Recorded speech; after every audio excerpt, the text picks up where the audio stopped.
കുറിച്ചൊന്നും എന്തുകൊണ്ട് പ്രാർത്ഥനയിൽ നമ്മൾ എല്ലാ കാര്യങ്ങളും ആരംഭിക്കണം, തുടരണം എന്നുള്ളതിനെക്കുറിച്ച് ഞാൻ ഒത്തിരി പ്രാവശ്യം സൂചിപ്പിച്ചിട്ടുള്ള കാര്യമാണ്. ഇന്ന് അതുപോലെ തന്നെ നമ്മൾ പതിവ് പോലെ നമ്മുടെ ക്ലാസ് തുടങ്ങുന്നത് ഒരു പ്രാർത്ഥനയോട് കൂടിയാണ്. കാരണം നമുക്കൊരു വ്യക്തിക്കോ അല്ലെങ്കിൽ കുറച്ച് വ്യക്തികൾക്കോ ചെയ്യാൻ പറ്റാത്ത കാര്യങ്ങളാണ് നമുക്ക് നേടി കിട്ടേണ്ടത്. മുഴുവൻ പേരെയും എന്നുള്ള ലക്ഷ്യത്തിൽ ആണ് മുന്നോട്ട് പോയിക്കൊണ്ടിരിക്കുന്നത്. നടക്കുമെന്നുള്ള നല്ല വിശ്വാസത്തിലാണ് നമ്മൾ പോയിക്കൊണ്ടിരിക്കുന്നത്. ഇവിടെ അനിത ഡോക്ടർ ഷെഫീഫ് ഒന്ന് മ്യൂട്ട് ചെയ്യണം. ഡോക്ടറാണോ ഇല്ല, Shefeef. Thank you. Anitha doctor പറഞ്ഞു GHKയുടെ ഫൗണ്ടറാണ്. അങ്ങനെയൊന്നുമില്ല. GHK എന്ന് പറഞ്ഞാൽ ജർമാനിക് ഹീലിംഗ് നോളജ് ആണ്, അല്ലെങ്കിൽ ജർമ്മൻ ന്യൂ മെഡിസിൻ എന്നുള്ള പേരിൽ അറിയപ്പെടുന്ന ശാസ്ത്രമാണ്. അതിൻ്റെ ഫൗണ്ടർ ഡോക്ടർ IK G.Ed ഹാമറാണ്. അദ്ദേഹം ഈ ലോകത്തിന് കൊടുത്ത വലിയൊരു ഒരറിവ്, തിരിച്ചറിവ്. അതാണ് നമ്മളൊക്കെ അതിൻ്റെ പ്രാധാന്യം മനസ്സിലാക്കിക്കൊണ്ട് പൊതുജനങ്ങളിൽ ലോകത്തിൽ മുഴുവനും എല്ലാ കോർണറുകളിലും എത്തിക്കാൻ വേണ്ടിയിട്ട് നമ്മൾ ശ്രമിക്കുന്നത്. അത് നല്ല രീതിയിൽ നടക്കുന്നുണ്ട്. അതിൻ്റെ ഒരു ഭാഗം തന്നെയാണ് ഡോക്ടർ അനിത ഇപ്പോൾ നടത്തുന്നത്. ഇന്നത്തേത് നമ്മുടെ ചൊവ്വാഴ്ചകളിൽ നടക്കുന്ന വെബിനാറിൻ്റെ 11ാമത്തെ ദിവസമാണ്. അപ്പം നിങ്ങൾ ഈ ഒരു നിരന്തരമായിട്ട് എല്ലാ ചൊവ്വാഴ്ച നടത്താൻ സാധിക്കുമെന്ന് വിചാരിക്കുന്നു. ഇതിനെക്കുറിച്ചിട്ടുള്ള ഈ നിങ്ങൾക്ക് കിട്ടുന്ന പോസ്റ്ററുകൾ മാക്സിമം നിങ്ങളുടെ സുഹൃത്തുക്കൾക്കും രോഗം എന്ന് പറയുന്ന പ്രതിഭാസം അനുഭവിച്ച് വിഷമിച്ചിരിക്കുന്ന അവരുടെ അടുത്ത് എത്തിക്കാനായിട്ട് നിങ്ങളുടെ വ്യക്തിപരമായിട്ടുള്ള സഹായം വേണം. എങ്കിൽ മാത്രമേ ഇത് പ്രചരിക്കൂ. അതുകൊണ്ട് അതും കൂടി ചെയ്യണമെന്ന് ഓർമ്മിക്കുന്നു. പിന്നെ ഒരു പ്രധാനപ്പെട്ട കാര്യം ഇന്ന് ഡോക്ടർ അനിത സൂചിപ്പിച്ചു. ഇന്ന് 2 ഡോക്ടർമാർ ചെറുപ്പകാലത്ത്, അധികം പ്രായമൊന്നും ഇല്ലാത്തവർ നമ്മളെ വേർപെട്ടു. ഒന്ന് തീർച്ചയായിട്ടും ഡോക്ടർ ഏണസ്റ്റ് ആണ്. ഞങ്ങളെല്ലാം ഏത് സംഘടനയിലാണോ പ്രവർത്തിച്ചു തുടങ്ങിയത് IHKയുടെ വളരെ പ്രധാനപ്പെട്ട സ്ഥലങ്ങളിൽ ഇരുന്നു കൊണ്ട് സേവനം ചെയ്ത ഒരു വ്യക്തിത്വമാണ്. വളരെ സംസാരമൊക്കെ ഉള്ള ഒരു വളരെ നല്ല സ്വഭാവക്കാരനായിരുന്നു. മരണപ്പെട്ടു. രണ്ടാമത്തേത് എൻ്റെ അയൽവാസിയും എൻ്റെ സുഹൃത്ത് ഡോക്ടർ രഞ്ജീവിൻ്റെ PK രഞ്ജീവ് എന്ന് പറയുന്ന മുൻ GC മെഡിക്കൽ കൗൺസിൽ മെമ്പറായിരുന്ന ഡോക്ടർ PK രഞ്ജീവിൻ്റെ ഭാര്യയുമായ ഡോക്ടർ രാധാ രഞ്ജീവ് എന്ന് പറയുന്ന ഡോക്ടറും അകാലത്തിൽ തന്നെയാണ് മരിച്ചത്, ചെറിയ പ്രായത്തിൽ. അപ്പോൾ ഇവർക്ക് 2 പേർക്കും നമ്മുടെ അനുശോചനവും പ്രാർത്ഥനയും നേർന്നുകൊണ്ട് നമുക്ക് മുന്നോട്ട് പോകാം. ഇന്നത്തെ ടോപ്പിക്കിലേക്ക് കിടക്കാം. ഇന്നത്തെ ടോപ്പിക്ക് വളരെ പ്രധാനപ്പെട്ടതാണ്. ഒരുപക്ഷെ അതിൻ്റെ പ്രാധാന്യം എത്ര പേര് മനസ്സിലാക്കിയിട്ടുണ്ട് എന്ന് എനിക്കറിയത്തില്ല. വളരെ വളരെ പ്രധാനപ്പെട്ടതാണ്. എന്തുകൊണ്ടെന്നാൽ ഈ അറിവ് ജനങ്ങളുടെ അടുത്ത് എത്തിയാൽ, നിങ്ങളിൽ ഓരോരുത്തരും എത്തിയാൽ അതിൻ്റേതായിട്ടുള്ള ഒരു വിപ്ലവകരമായ മാറ്റം ഈ ലോകത്തിൽ ഉണ്ടാക്കാൻ സാധിക്കും. കാരണം ഏത് അറിവിനെയാണോ അത് ബദൽ അറിവായിട്ട് മാറ്റുന്നത് എന്നുള്ളതാണ് അതിന് പ്രാധാന്യം.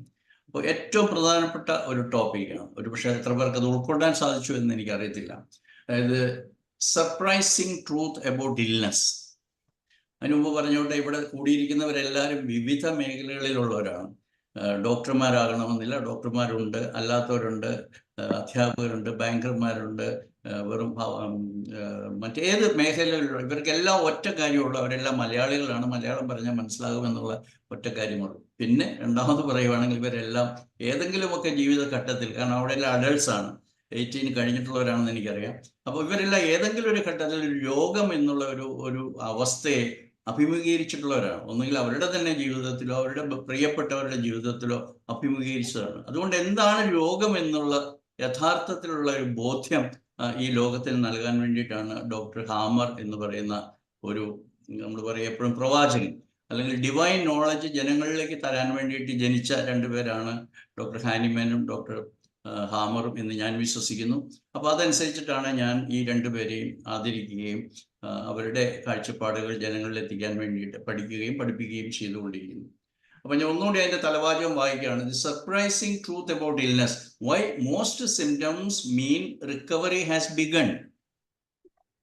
ഒരു രോഗലക്ഷണത്തെയാണ് പലപ്പോഴും നമ്മൾ രോഗം എന്ന് പറയുന്നത്. അത് നിങ്ങൾക്കെല്ലാം അറിയാം. തലവേദന മുതൽ പനി മുതൽ, ചുമ മുതൽ, വയറിളക്കം മുതൽ, വയറുവേദന മുതൽ എല്ലാ രോഗലക്ഷണങ്ങളെയും, ഗൗരവതരമായ cancer, diabetes, stroke, heart attack, എല്ലാം ഈ രോഗലക്ഷണങ്ങളെല്ലാം നിങ്ങളുടെ അസുഖം മാറ്റാൻ വേണ്ടി നിങ്ങളുടെ ശരീരം ഉൾക്കൊള്ളുന്ന നിങ്ങൾ എന്ന് പറയുന്ന ആ ഒരു human organism starts from the dynamism അല്ലെങ്കിൽ spirituality down from to the psyche and down to the body.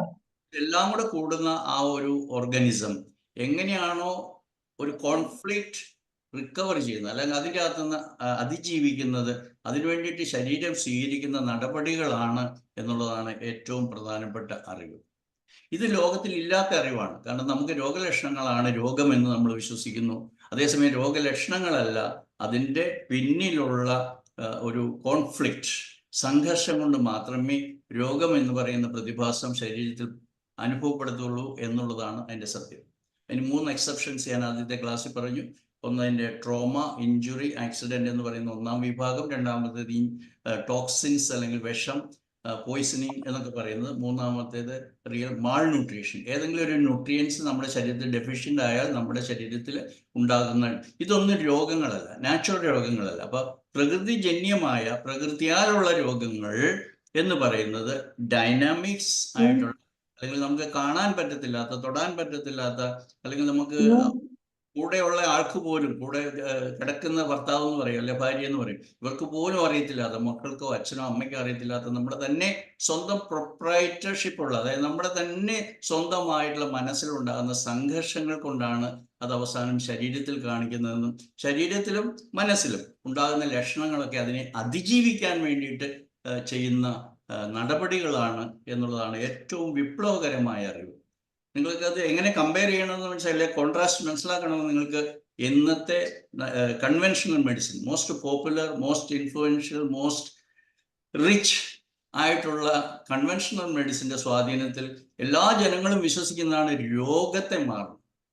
ഞാൻ സങ്കടത്തോടു കൂടി പറയട്ടെ, എൻ്റെ സുഹൃത്തുക്കളായുള്ള ഹോമിയോപ്പതി വിശ്വാസികൾ, ഹോമിയോപ്പതി ഡോക്ടർമാർ പോലും എങ്ങനെ ജലദോഷം ചികിത്സിച്ച് മാറ്റാം, തൊണ്ടവേദനയ്ക്ക് ഏതാണ് മരുന്ന്, ബ്രസ്റ്റ് ക്യാൻസറിന് ഏതാണ് മരുന്ന്, യൂറിനറി ട്രാക്ട് ഇൻഫെക്ഷൻ ഏത് മരുന്ന്, BP കുറയ്ക്കാൻ ഏത് മരുന്ന് എന്ന് പറഞ്ഞിട്ട് നമ്മുടെ രോഗത്തെക്കുറിച്ചുള്ള ആശയം അലോപ്പതിക്കാർ നമുക്ക് തന്നതും അതിനു വേണ്ടിയിട്ട് ഏത് മരുന്ന് കൊടുത്തു കഴിഞ്ഞാൽ നമുക്ക് സുഖപ്പെടുത്താമെന്നുള്ള രീതിയിലാണ് നമ്മുടെ ഹോമിയോപ്പതി ഡോക്ടർമാരും അവരുടെ ശാസ്ത്രത്തെ ദുരുപയോഗിച്ചുകൊണ്ട് അങ്ങനെ മുന്നോട്ട് പോകുന്നതെന്ന് എനിക്ക് പറയാതിരിക്കാൻ വയ്യ. ഇത് ഞാൻ കുറേ വർഷങ്ങളായിട്ട് പറയുന്നു, വളരെ കുറച്ച് പേർക്ക് അത് മനസ്സിലാകുന്നുണ്ട്. നമ്മുടെ ലക്ഷണങ്ങളെ മാറ്റുകയല്ല, അത് അലോപ്പതിക്കാർ ചെയ്യുന്ന രീതിയാണ്. നമ്മുടെ ജോലി ആ ലക്ഷണങ്ങളുടെ പിന്നിലുള്ള ഡൈനാമിക് ചേഞ്ചസ് മനസ്സിലാക്കിക്കൊണ്ട് ആ ഡൈനാമിക്സിൽ എന്താണ് കോൺഫ്ലിക്റ്റ് ആയിരുന്നത്, ആ കോൺഫ്ലിക്റ്റിനെ റിസോൾവ് ചെയ്യാനായിട്ട് നിങ്ങൾക്ക് സാധിക്കുമോ, അതാണ് പ്രധാനപ്പെട്ട പ്രശ്നം. അപ്പോൾ അതിൻ്റെ റിസൾട്ടായിട്ട് വരുന്നത് നമ്മുടെ ശരീരത്തിൽ കാണിക്കുന്നതിന് മാറ്റം ഉണ്ടാകും. ഇതാണ് ഇതിൻ്റെ ടോപ്പിക്. ഇത് ആക്ച്വലി ഞാൻ കഴിഞ്ഞ ചൊവ്വാഴ്ച എടുത്ത ക്ലാസ് ഫസ്റ്റ് ബയോളജിക്കൽ ലോസ് ആണ്. നിങ്ങൾക്ക് പലർക്കും അറിയാവുന്ന പോലെ 5 ബയോളജിക്കൽ ലോസിൻ്റെ അടിത്തറയിലാണ് ജർമ്മൻ ന്യൂ മെഡിസിൻ എന്ന് പറയുന്ന ഈ വളരെ വിപ്ലവകരമായ പുതിയ അറിവ് കെട്ടിപ്പടുത്തിരിക്കുന്നത്.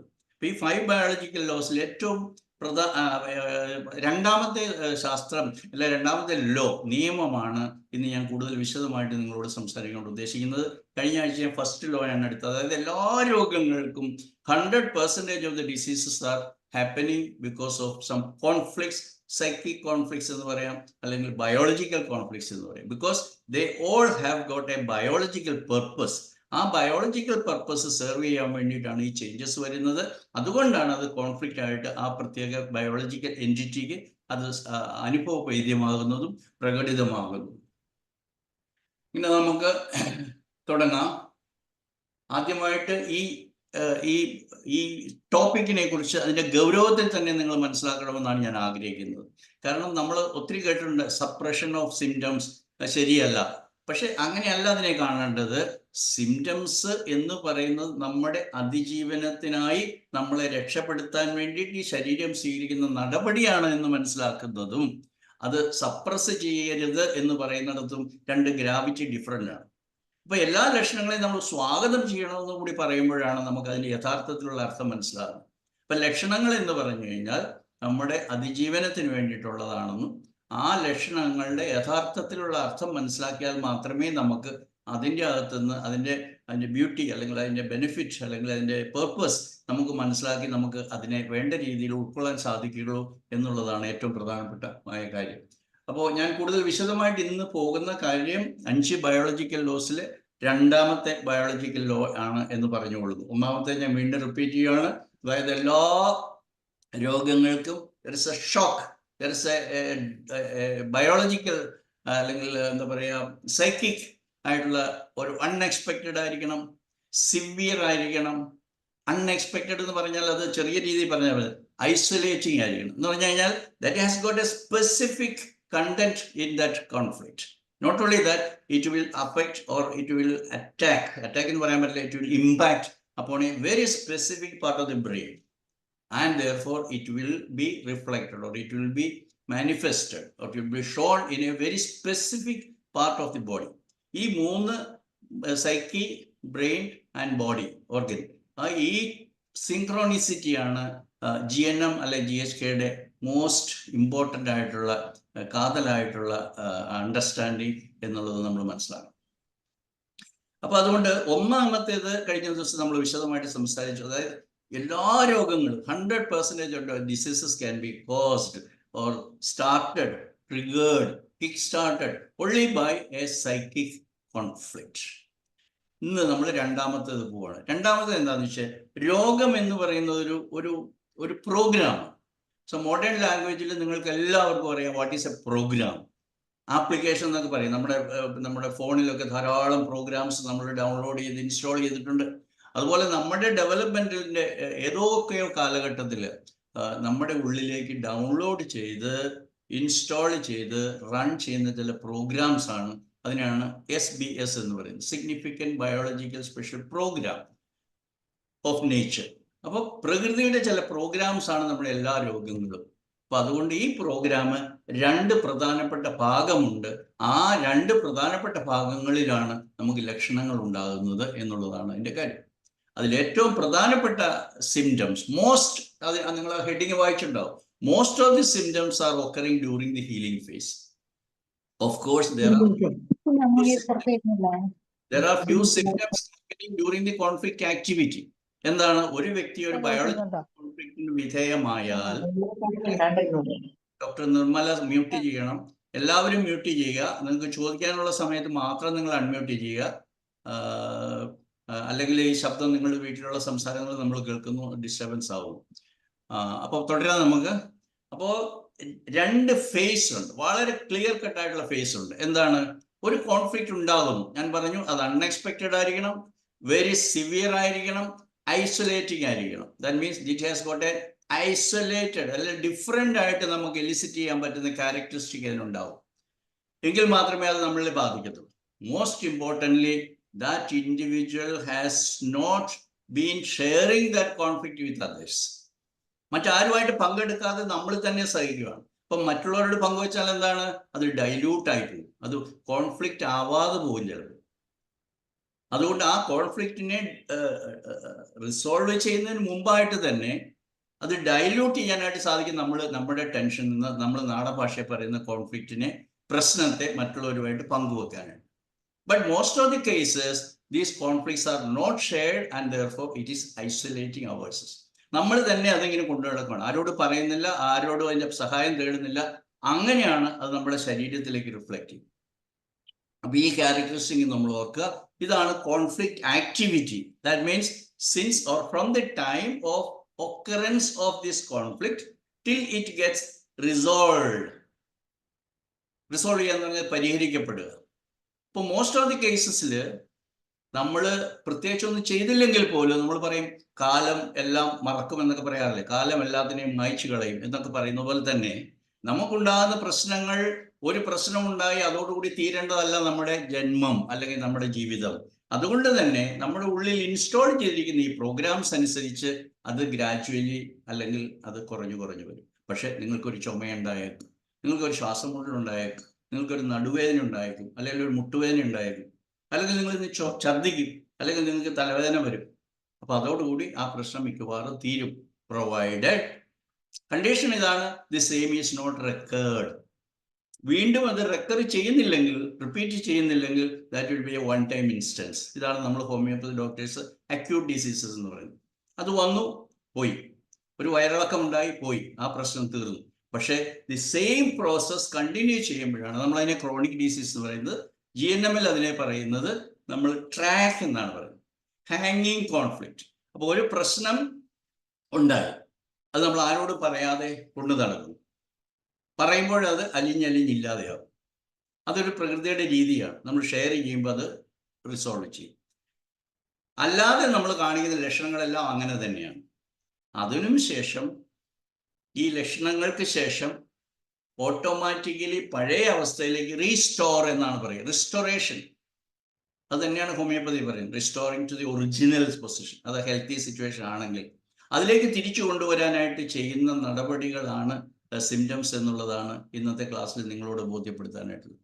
ഇപ്പം എല്ലാ ലക്ഷണങ്ങളും, അപ്പം ലക്ഷണങ്ങളെ കാണുമ്പോൾ അതിനെ രോഗമെന്ന് വിളിച്ച് ഒരു നെഗറ്റീവ് ഇമ്പാക്റ്റ് നമ്മൾക്കും നമ്മുടെ പ്രിയപ്പെട്ടവർക്കും നമ്മുടെ കുഞ്ഞുങ്ങൾക്കും നമ്മുടെ വീട്ടിലുള്ളവർക്ക് എല്ലാവർക്കും സമൂഹത്തിന് മുഴുവൻ കൊടുക്കാതെ, ഈ കുട്ടിക്ക് വയറിളക്കം ഉണ്ടായി, എനിക്ക് ഇന്ന് വൈകിട്ട് ഒരു അക്യൂട്ട് ഡിസീസ് വന്നതാണ്, കുഞ്ഞ് 6 വയസ്സോ 7 വയസ്സോ മറ്റായിട്ടുള്ള കുട്ടി. അപ്പോൾ സ്കൂളിൽ വെച്ച് വഴക്ക് പറഞ്ഞു, എന്തോ കുട്ടികൾ തമ്മിൽ ഒരു മത്സരം വെച്ചു, ആരാണ് കൂടുതൽ സ്പീഡിൽ ഭക്ഷണം കഴിക്കുന്നതെന്ന്. അവർ തന്നെ ഒരു കോമ്പറ്റീഷൻ കണ്ടക്ട് ചെയ്തു. അപ്പോൾ അവൾ വാരി വെത്തുന്നു. അപ്പോൾ വയറിളകി, അല്ലെങ്കിൽ ഛർദ്ദിച്ചു. ഇത് സ്കൂളിൽ ടീച്ചർ വഴക്കുണ്ടായി. വീട്ടിൽ വന്നിട്ട് ഛർദ്ദി തീർന്നതോടുകൂടി പ്രശ്നം തീർന്നില്ല, വീട്ടിൽ വന്നിട്ട് വീണ്ടും വയറുവേദനയാണ്. കാരണം എന്താണ്? അത് നമുക്കറിയാം, ഇൻഡൈജസ്റ്റബിൾ മോസൽ. എനിക്ക് അങ്ങോട്ട് ദഹിക്കുന്നില്ല, എന്താ ടീച്ചർ എന്നെ വഴക്ക് പറയുന്നത്, എന്നെ എല്ലാവരും കൂടെ പോയിന്റ് ചെയ്ത് എന്താണ്? ഇങ്ങനെയൊക്കെയുള്ള രീതിയിൽ അത് കോൺഫ്ലിക്റ്റ് ആയിട്ട് ഒരു ഇൻഡൈജസ്റ്റബിൾ മോസൽ എന്ന് നമ്മൾ തന്നെ വിളിക്കും.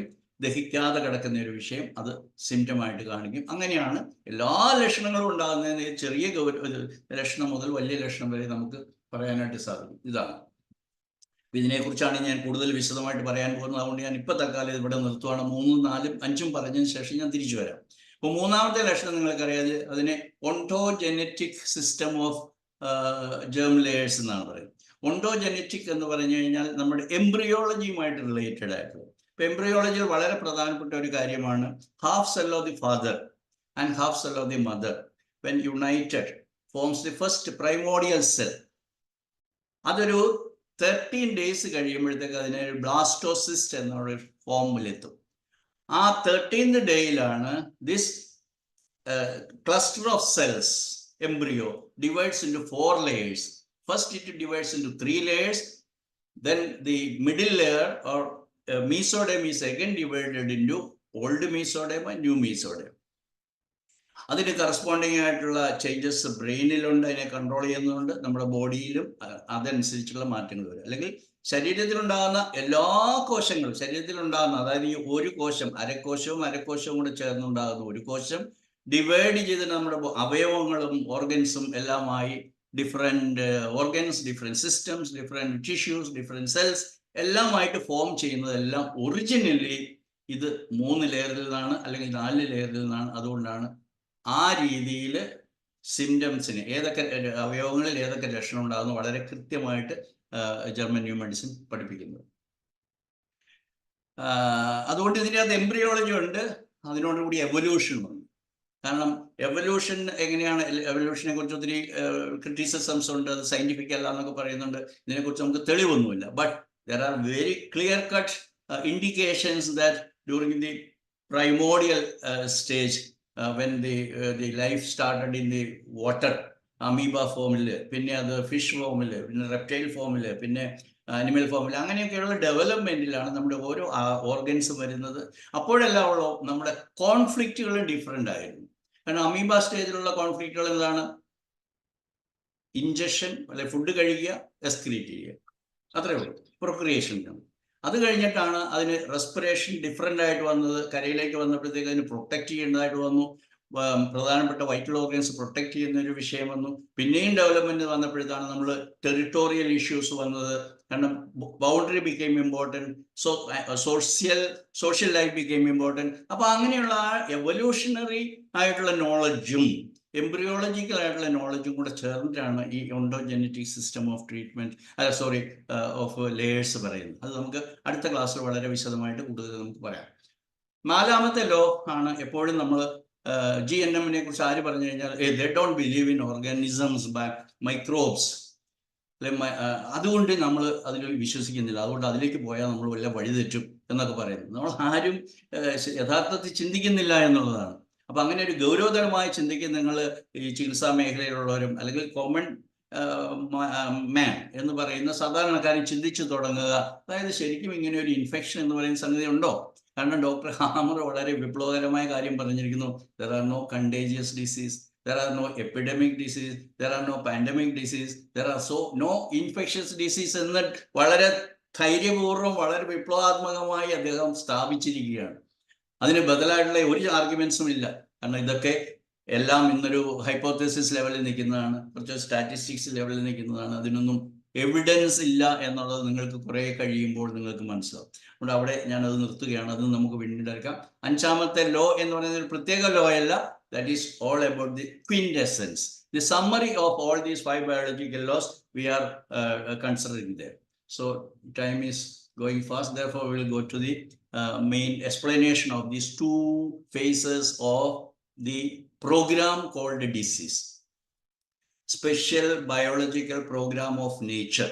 That means every disease is a program, and that program is for our own benefit, for our own survival, for our own restoration of our system, our human organism back into the original healthy ആയിട്ടുള്ള സിറ്റുവേഷനിലേക്ക് നമ്മളെ തിരിച്ചു കൊണ്ടുപോകാൻ വേണ്ടിയിട്ടുള്ള നടപടിക്രമങ്ങൾ മാത്രമാണ് രോഗം എന്നുള്ള രീതിയിൽ പറയുന്നത്. അതുകൊണ്ട് രോഗത്തെ നമുക്ക് 2ആയിട്ട് ഡിവൈഡ് ചെയ്യുവാണെങ്കിൽ, so as I told many A time, there should be a cause, and that cause is the causa causalis, cause of everything. പിന്നീട് വരുന്നതിന്റെ എല്ലാം കോസ് അവിടെ നിന്നാണ്. That was an unexpected, that was a serious, that was an isolating conflict. അതിനുശേഷം എന്ത് സംഭവിക്കുന്നു? The patient falls into the first phase of this program, that is called conflict active phase. So that particular patient is conflict active. That means actively thinking. Actively, it is not thinking. അതങ്ങനെ തെറ്റിദ്ധരിക്കരുത്. Thinking is from our conscious mind. We have got an inner mind, that is subconscious mind, which Dr. Hamer calls as psyche. PSYCHE. So ആ subconscious മൈൻഡിലാണ് conflict ഇരിക്കുന്നത്. It is not thinking, it is a feeling, inner feeling of the psyche.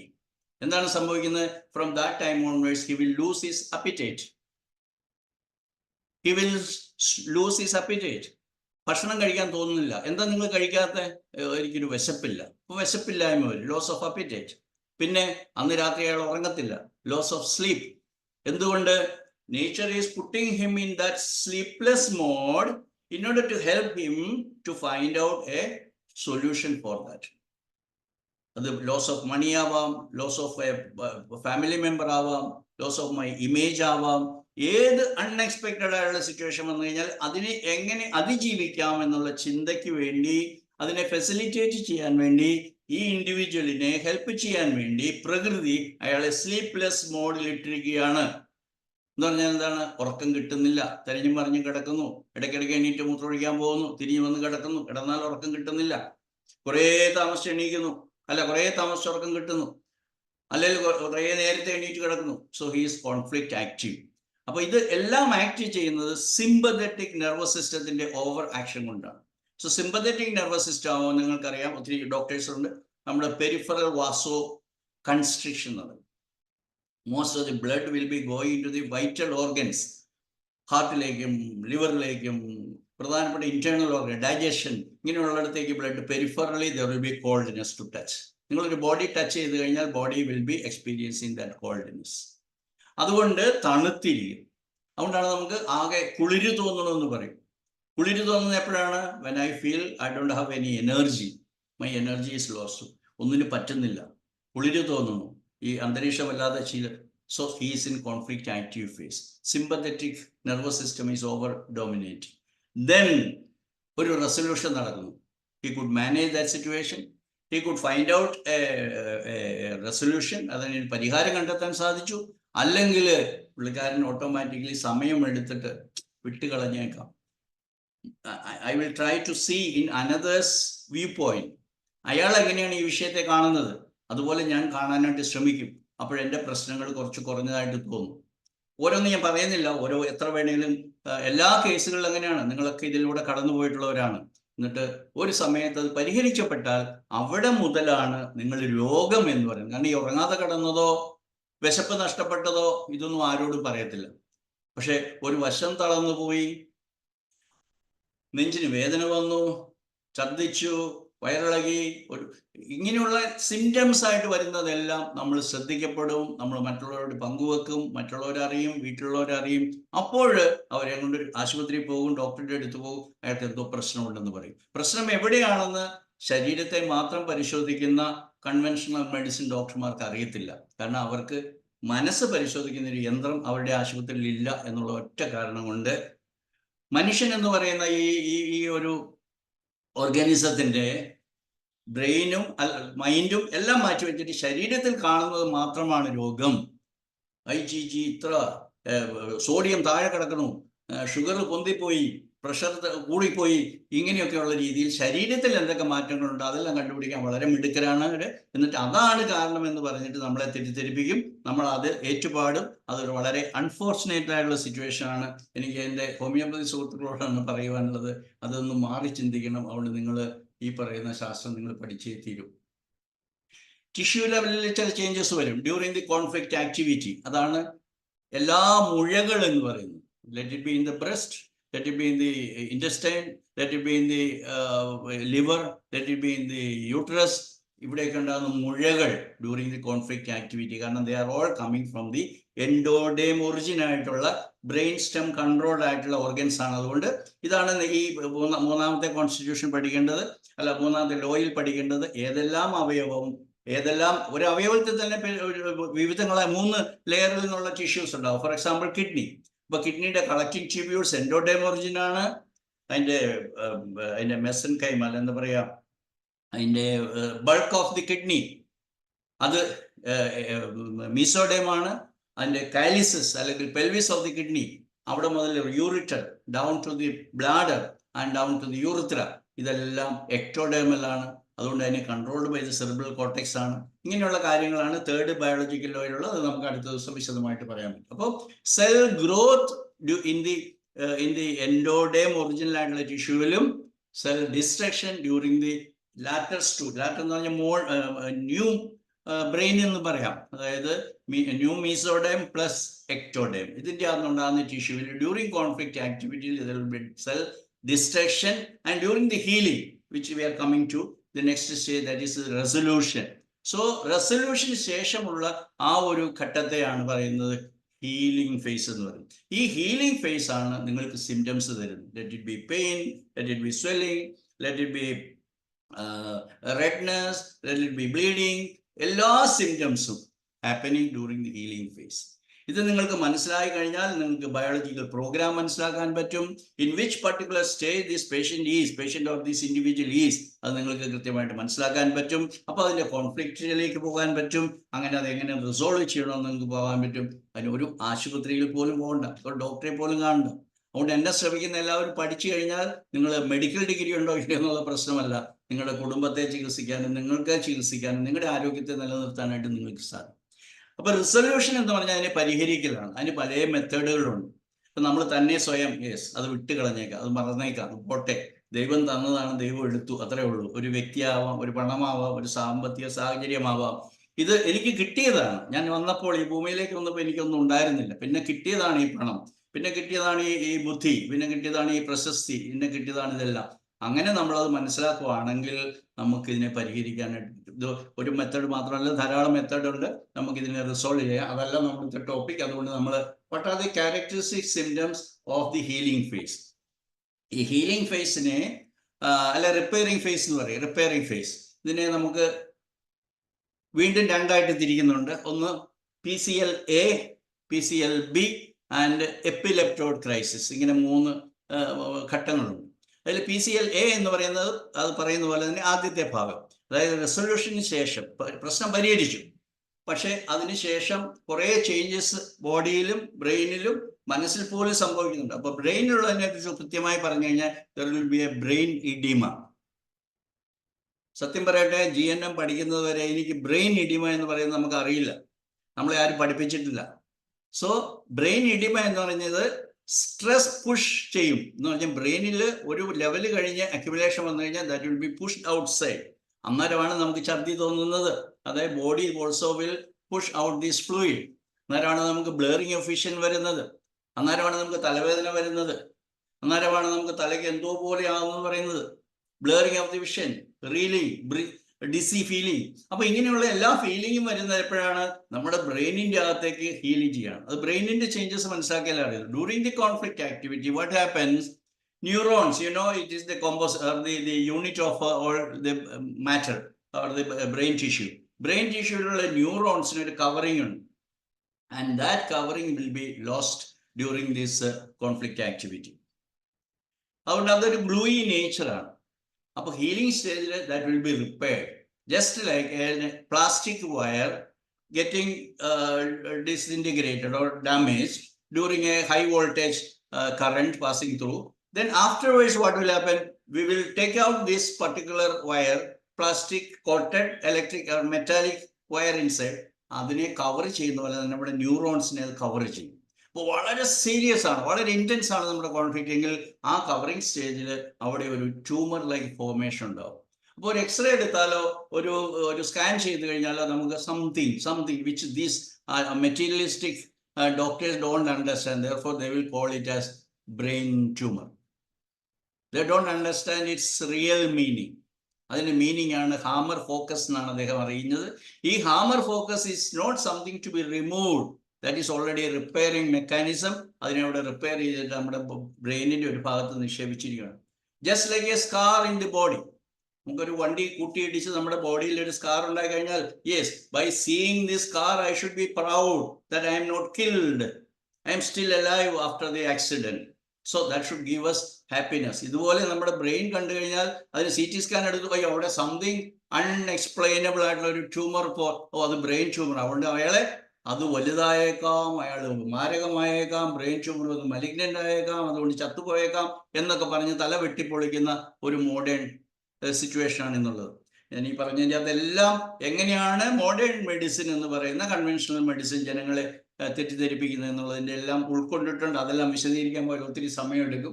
അതുകൊണ്ട് മറ്റു ലക്ഷണങ്ങൾ എന്തെല്ലാമാണ് ഞാൻ പറഞ്ഞു. Brain ഇഡിമ ഉണ്ടാകുന്നു. എന്തിന്?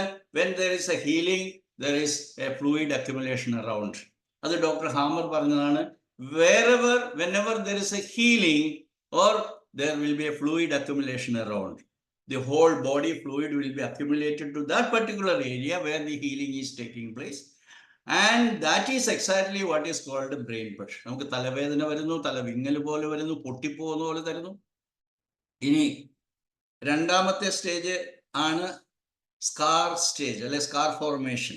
അതിന് യൂറിനറി ഫേസ് എന്ന് പറയും, PCLB. അതിൻ്റെ ഇടയ്ക്ക് വളരെ മനോഹരമായിട്ടുള്ളൊരു സംഭവമുണ്ട്. GNM പഠിക്കുന്നവരെ എനിക്ക് ഒരിക്കലും അറിഞ്ഞിട്ടില്ല, നിങ്ങൾക്ക് ആർക്കും, അല്ലെങ്കിൽ GNM ശരിക്കും പഠിക്കാത്തവർക്ക് അറിയത്തില്ല. അതിനാണ് എപ്പിലെപ്റ്റോയിഡ് ക്രൈസിസ് എന്ന് പറയുന്നത്. ഞാൻ പലപ്പോഴും എപ്പിലെപ്റ്റോയിഡ് ക്രൈസിസിനെ കമ്പയർ ചെയ്യുന്നത്, നമ്മൾ കുറേ നാൾ ഉപയോഗിക്കാതിരുന്ന ഒരു മുറിക്കകത്ത് അതിനെ വൃത്തിയാക്കാനായിട്ട് ഒരാളെ കൊണ്ടുവന്നു എന്ന് വിചാരിക്കുക. ഈ റൂം വൃത്തിയാക്കണം, 1 മാസമായിട്ടല്ല, 1 വർഷമായിട്ട് ഉപയോഗിച്ചിട്ടില്ല. അപ്പോൾ എന്ത് ചെയ്യും? ആദ്യമേ കുറച്ച് വെള്ളം കൊണ്ടൊന്ന് ചെയ്യുമല്ലോ ചെയ്യുന്നത്. ആദ്യം നമ്മൾ അതിനെ ഒന്ന് ക്ലീൻ ചെയ്യും, ബ്രൂം ഇട്ടിട്ട് നമ്മളൊന്ന്. അപ്പോൾ നമുക്ക് ചിലപ്പോൾ പാറ്റേനെയും എലീനെയും എല്ലാം ചത്ത ജീവികളൊക്കെ അതിൻ്റെ അകത്ത് കാണാൻ പറ്റും. ദയവായി അതിനെ റിമൂവ് ചെയ്തുകൊണ്ട് റൂം ക്ലിയർ ആക്കിയിട്ടില്ല. നെക്സ്റ്റ് എന്ത് ചെയ്യും? കുറച്ചുകൂടെ ഫൈൻ ആയിട്ടുള്ള ബ്രൂം കൊണ്ടുവന്നിട്ട് അത് നമ്മളൊന്നുകൂടെ ക്ലീൻ ചെയ്യും. അപ്പോൾ കുറച്ചുകൂടെ കൂടുതലായിട്ടുള്ള ഐറ്റംസിനെ കിട്ടും. ചെറിയ പാറ്റകൾ, ചെറിയ എലി, പല്ലി എല്ലാം കിട്ടും.